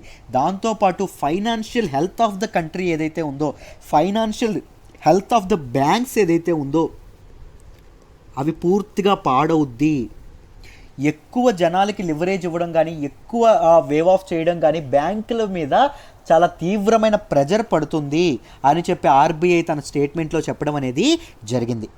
రైట్, ఇప్పటికే ఫైనాన్షియల్ దీనికోసం మారిటోరియం లాంటివి చాలా చాలా ఇచ్చాము. ఇప్పటికే ఆ ఇచ్చినటువంటి వాటిని తిరిగి మేము మళ్ళీ కంటిన్యూ అనేది చేయలేము, ఎక్స్టెన్షన్ అనేది చేయలేము. రైట్ అని చెప్పి ఎవరు చెప్పారు? ఆర్బీఐ చెప్పడం అనేది జరిగింది. Any further leeway for the borrowers అనేది చాలా కష్టం. అది ఒక యాడ్వర్స్ కాన్సిక్వెన్సెస్ కానీ, అన్ఇంటెండెడ్ ఇన్సెంటివ్స్ ఇవ్వడం కానీ ఏవైతే ఉంటాయో అవి యాడ్వర్స్ కాన్సిక్వెన్సెస్ ఏవైతే ఉంటాయో వాటికి దారి తీస్తుంది. రైట్, తీవ్రమైన పరిణామాలకు అది దారి తీయొచ్చు, ఎక్కువ ఏవైతే ఇన్సెంటివ్స్ ఇవ్వడం బారోవర్స్కి అని చెప్పడం అనేది జరిగింది. నేషనల్ ఫైనాన్షియల్ సిస్టమ్ ఏదైతే ఉందో దానికే ముప్పు వాటిల్లొచ్చు అని కూడా వార్న్ చేయడం అనేది జరిగింది. అయితే గవర్నమెంట్ ఏం చెప్తుందండి? గవర్నమెంట్ ఏం చెప్తుంది అంటే కోవిడ్-19 వల్ల మీరు ఏదైతే మారిటోరియం విధించామన్నారు, మారిటోరియంకి ఇంట్రెస్ట్ మీద ఇంట్రెస్ట్ అన్నారు కదా, ఆ ఇంట్రెస్ట్ ఎక్స్ట్రా ఇంట్రెస్ట్ పోని మేము పే చేస్తాం. కోవిడ్-19 కోసం ఒక సెపరేట్ ఫండ్ ఉంది కదా, సపోర్ట్ ప్లాన్ ఉంది కదా, $20 మిలియన్ రూపీస్ ఏవైతే ఉన్నాయో వాటితో ఈ ఎక్స్ట్రా కాంపౌండ్ ఇంట్రెస్ట్ ఏదైతే ఉందో ఈ కాంపౌండ్ ఇంట్రెస్ట్ని మారిటోరియం మీదుగా విధించినటువంటి వడ్డీ ఏదైతే ఉందో దానిని మేము పే చేస్తాం. కానీ ఇప్పటి వరకు ఉన్నటువంటి వాటి రిలీఫ్ ప్యాకేజెస్ ఏవైతే అనౌన్స్ చేశామో కోవిడ్-19 అప్పు తీసుకున్న వాళ్ళ కోసం వాటిని ఎక్స్టెండ్ చేయమని దయచేసి అడగొద్దు అని చెప్పడం అనేది జరిగింది. Same RBI and government of India రెండు ఒకే స్టాండ్ తీసుకోవడం అనేది జరిగింది. రెండు ఏం చెప్పాయి అంటే ఇంకా ఎక్స్ట్రా ఎడిషనల్ ఇన్సెంటివ్స్ ఏవైనా వస్తే, ఒకవేళ అప్పు తీసుకున్న వాళ్ళకి ఇస్తే బ్యాంకులు తీవ్రంగా నష్టపోతాయి, ఆర్థిక వ్యవస్థ ఫైనాన్షియల్ సిస్టమే పూర్తిగా పాడైపోతుంది అని చెప్పడం అనేది జరిగింది. అయితే ఆర్బీఐ అండ్ గవర్నమెంట్ తీసుకున్న నిర్ణయం, ఇండస్ట్రీస్ ఏమంటున్నాయంటే ఆర్బీఐ అండ్ గవర్నమెంట్ తీసుకున్న ఈ నిర్ణయం ఎంఎస్ఎంఈ సెక్టార్ ఏదైతే ఉందో, micro small medium sized enterprises ఏవైతే ఉందో ఈ ఎంఎస్ఎంఈ సెక్టార్కి తీవ్రంగా ఇది జరుగుతుంది. ఒక ఫైనాన్షియల్ సిస్టమ్ అనేది బాగుండాలంటే ఎంఎస్ఎంఈ సిస్టమ్ అనేది బాగుండాలండి. మీ అందరికీ చాలాసార్లు చెప్పాను. ఎందుకు అంటే ఇంపార్టెంట్ లార్జ్ కంపెనీస్కి కావాల్సినటువంటి ఇది సప్లై అనేది ఎంఎస్ఎంఈసే ఇస్తాయి. దాంతోపాటు ఎక్కువ ఎంప్లాయ్మెంట్ కూడా ఈ ఎంఎస్ఎంఈ సెక్టార్లోనే ఉంటుంది. సో ఎంఎస్ఎంఈస్ యొక్క హెల్త్ను కాపాడడం కూడా, బ్యాంకుల హెల్త్ ఎలా కాపాడాలో ఎంఎస్ఎంఈస్ యొక్క హెల్త్ను కాపాడడం కూడా గవర్నమెంట్ అండ్ ఆర్బీఐకి ఒక ఇది అండి. రైట్, రెండింటిని బ్యాలెన్స్ చేయగలగాలి. ఇది government of India and RBI అనుకోండి. రైట్, ఒకవైపు బ్యాంకుల హెల్త్ని ఇది చేయడం, ఇంకొక వైపు ఎంఎస్ఎంఈ సెక్టార్ ఏదైతే ఉందో ఎంఎస్ఎంఈను కూడా బ్యాలెన్స్ చేయడం, ఈ రెండింటిని బ్యాలెన్స్ అయ్యేటట్టు చూసుకోవడం అనేది గవర్నమెంట్కి ఒక పెద్ద ఇది. గవర్నమెంట్ అనేది బ్యాలెన్స్ అయ్యేటట్టు చూసుకోవాలి. ఫైనాన్షియల్ హెల్త్కి డెట్రిమెంటల్ అవ్వకూడదు. రైట్, ఎంఎస్ఎంఈ సెక్టారు ఇది అవ్వకూడదు, అలానే బ్యాంకులు కూడా ఇది అవ్వకుండా ఉండడం అనేది జరిగింది.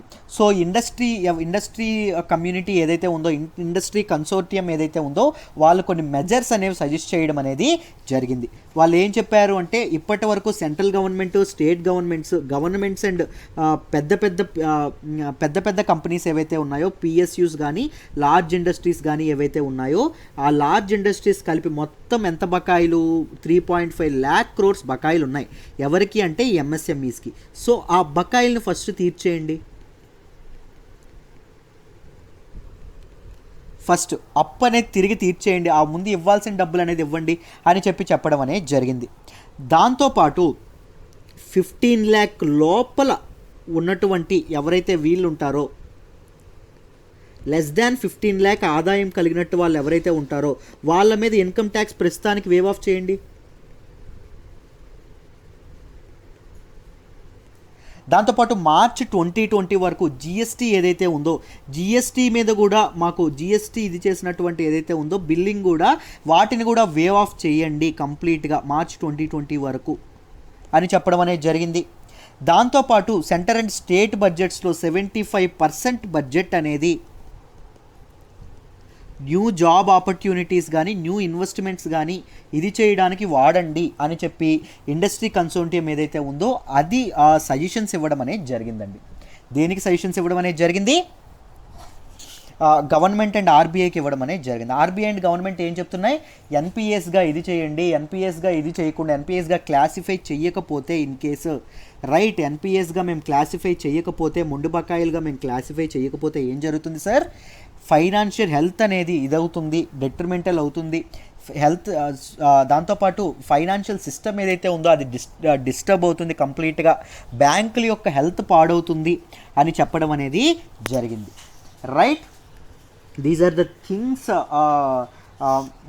ఆల్మోస్ట్ నేను మొత్తం ఆర్టికల్ అంతా డిస్కస్ చేశానని అనుకుంటున్నాను. దీన్ని జిఎస్ పేపర్ 3లో మనం డిస్కస్ చేస్తాం. రైట్, ఐ హోప్ ఈ ఆర్టికల్ మీకు క్లియర్ అయిందని అనుకుంటున్నానమ్మా. రైట్, బట్ దీనికి సంబంధించి గవర్నమెంట్ ఏ నిర్ణయం సుప్రీంకోర్టు ఏ నిర్ణయం తీసుకుంటుందో వెయిట్ చేయాలి. అసలు ఏం చేస్తారు ఏంటి, పబ్లిక్ వెల్ఫేర్ని దాంతోపాటు బ్యాంకుల యొక్క హెల్త్ని దృష్టిలో పెట్టుకొని సుప్రీంకోర్టు నిర్ణయం అనేది తీసుకోవాల్సి ఉంది. దిస్ ఈజ్ ఏ లిటరల్లీ ఒక లిట్మస్ టెస్ట్ అనే అనుకోవచ్చు. రైట్, సుప్రీంకోర్టుకి. So these are the articles in today's Hindu analysis అమ్మ. హిందూ అనాలిసిస్ ఈరోజు డీటెయిల్డ్గా చెప్పానని అనుకుంటున్నాను, ఆర్టికల్స్ అన్ని బాగా కవర్ చేశానని అనుకుంటున్నాను. ఇలా మనం ప్రతిదీ ఇన్ డీటెయిల్డ్ అనేది మాట్లాడుకుంటాం. మీకు ఆర్టికల్స్ నచ్చుతున్నట్టయితే లైక్ చేయండి, కామెంట్ చేయండి, రైట్ ఎలా ఉన్నాయో చెప్పండి. దాంతోపాటు మీ ఫ్రెండ్స్కి ఉపయోగపడతాయంటే షేర్ చేయండి. మా ఛానల్ని సబ్స్క్రైబ్ కూడా చేసుకోండి అమ్మ. ఓకేనా? ఇప్పటి వరకు ఇస్తున్న మీ రెస్పాన్స్కి ఓవర్వెల్మింగ్ రెస్పాన్స్ ఇస్తున్నారు. Thank you so much. Thank you very much. Bye.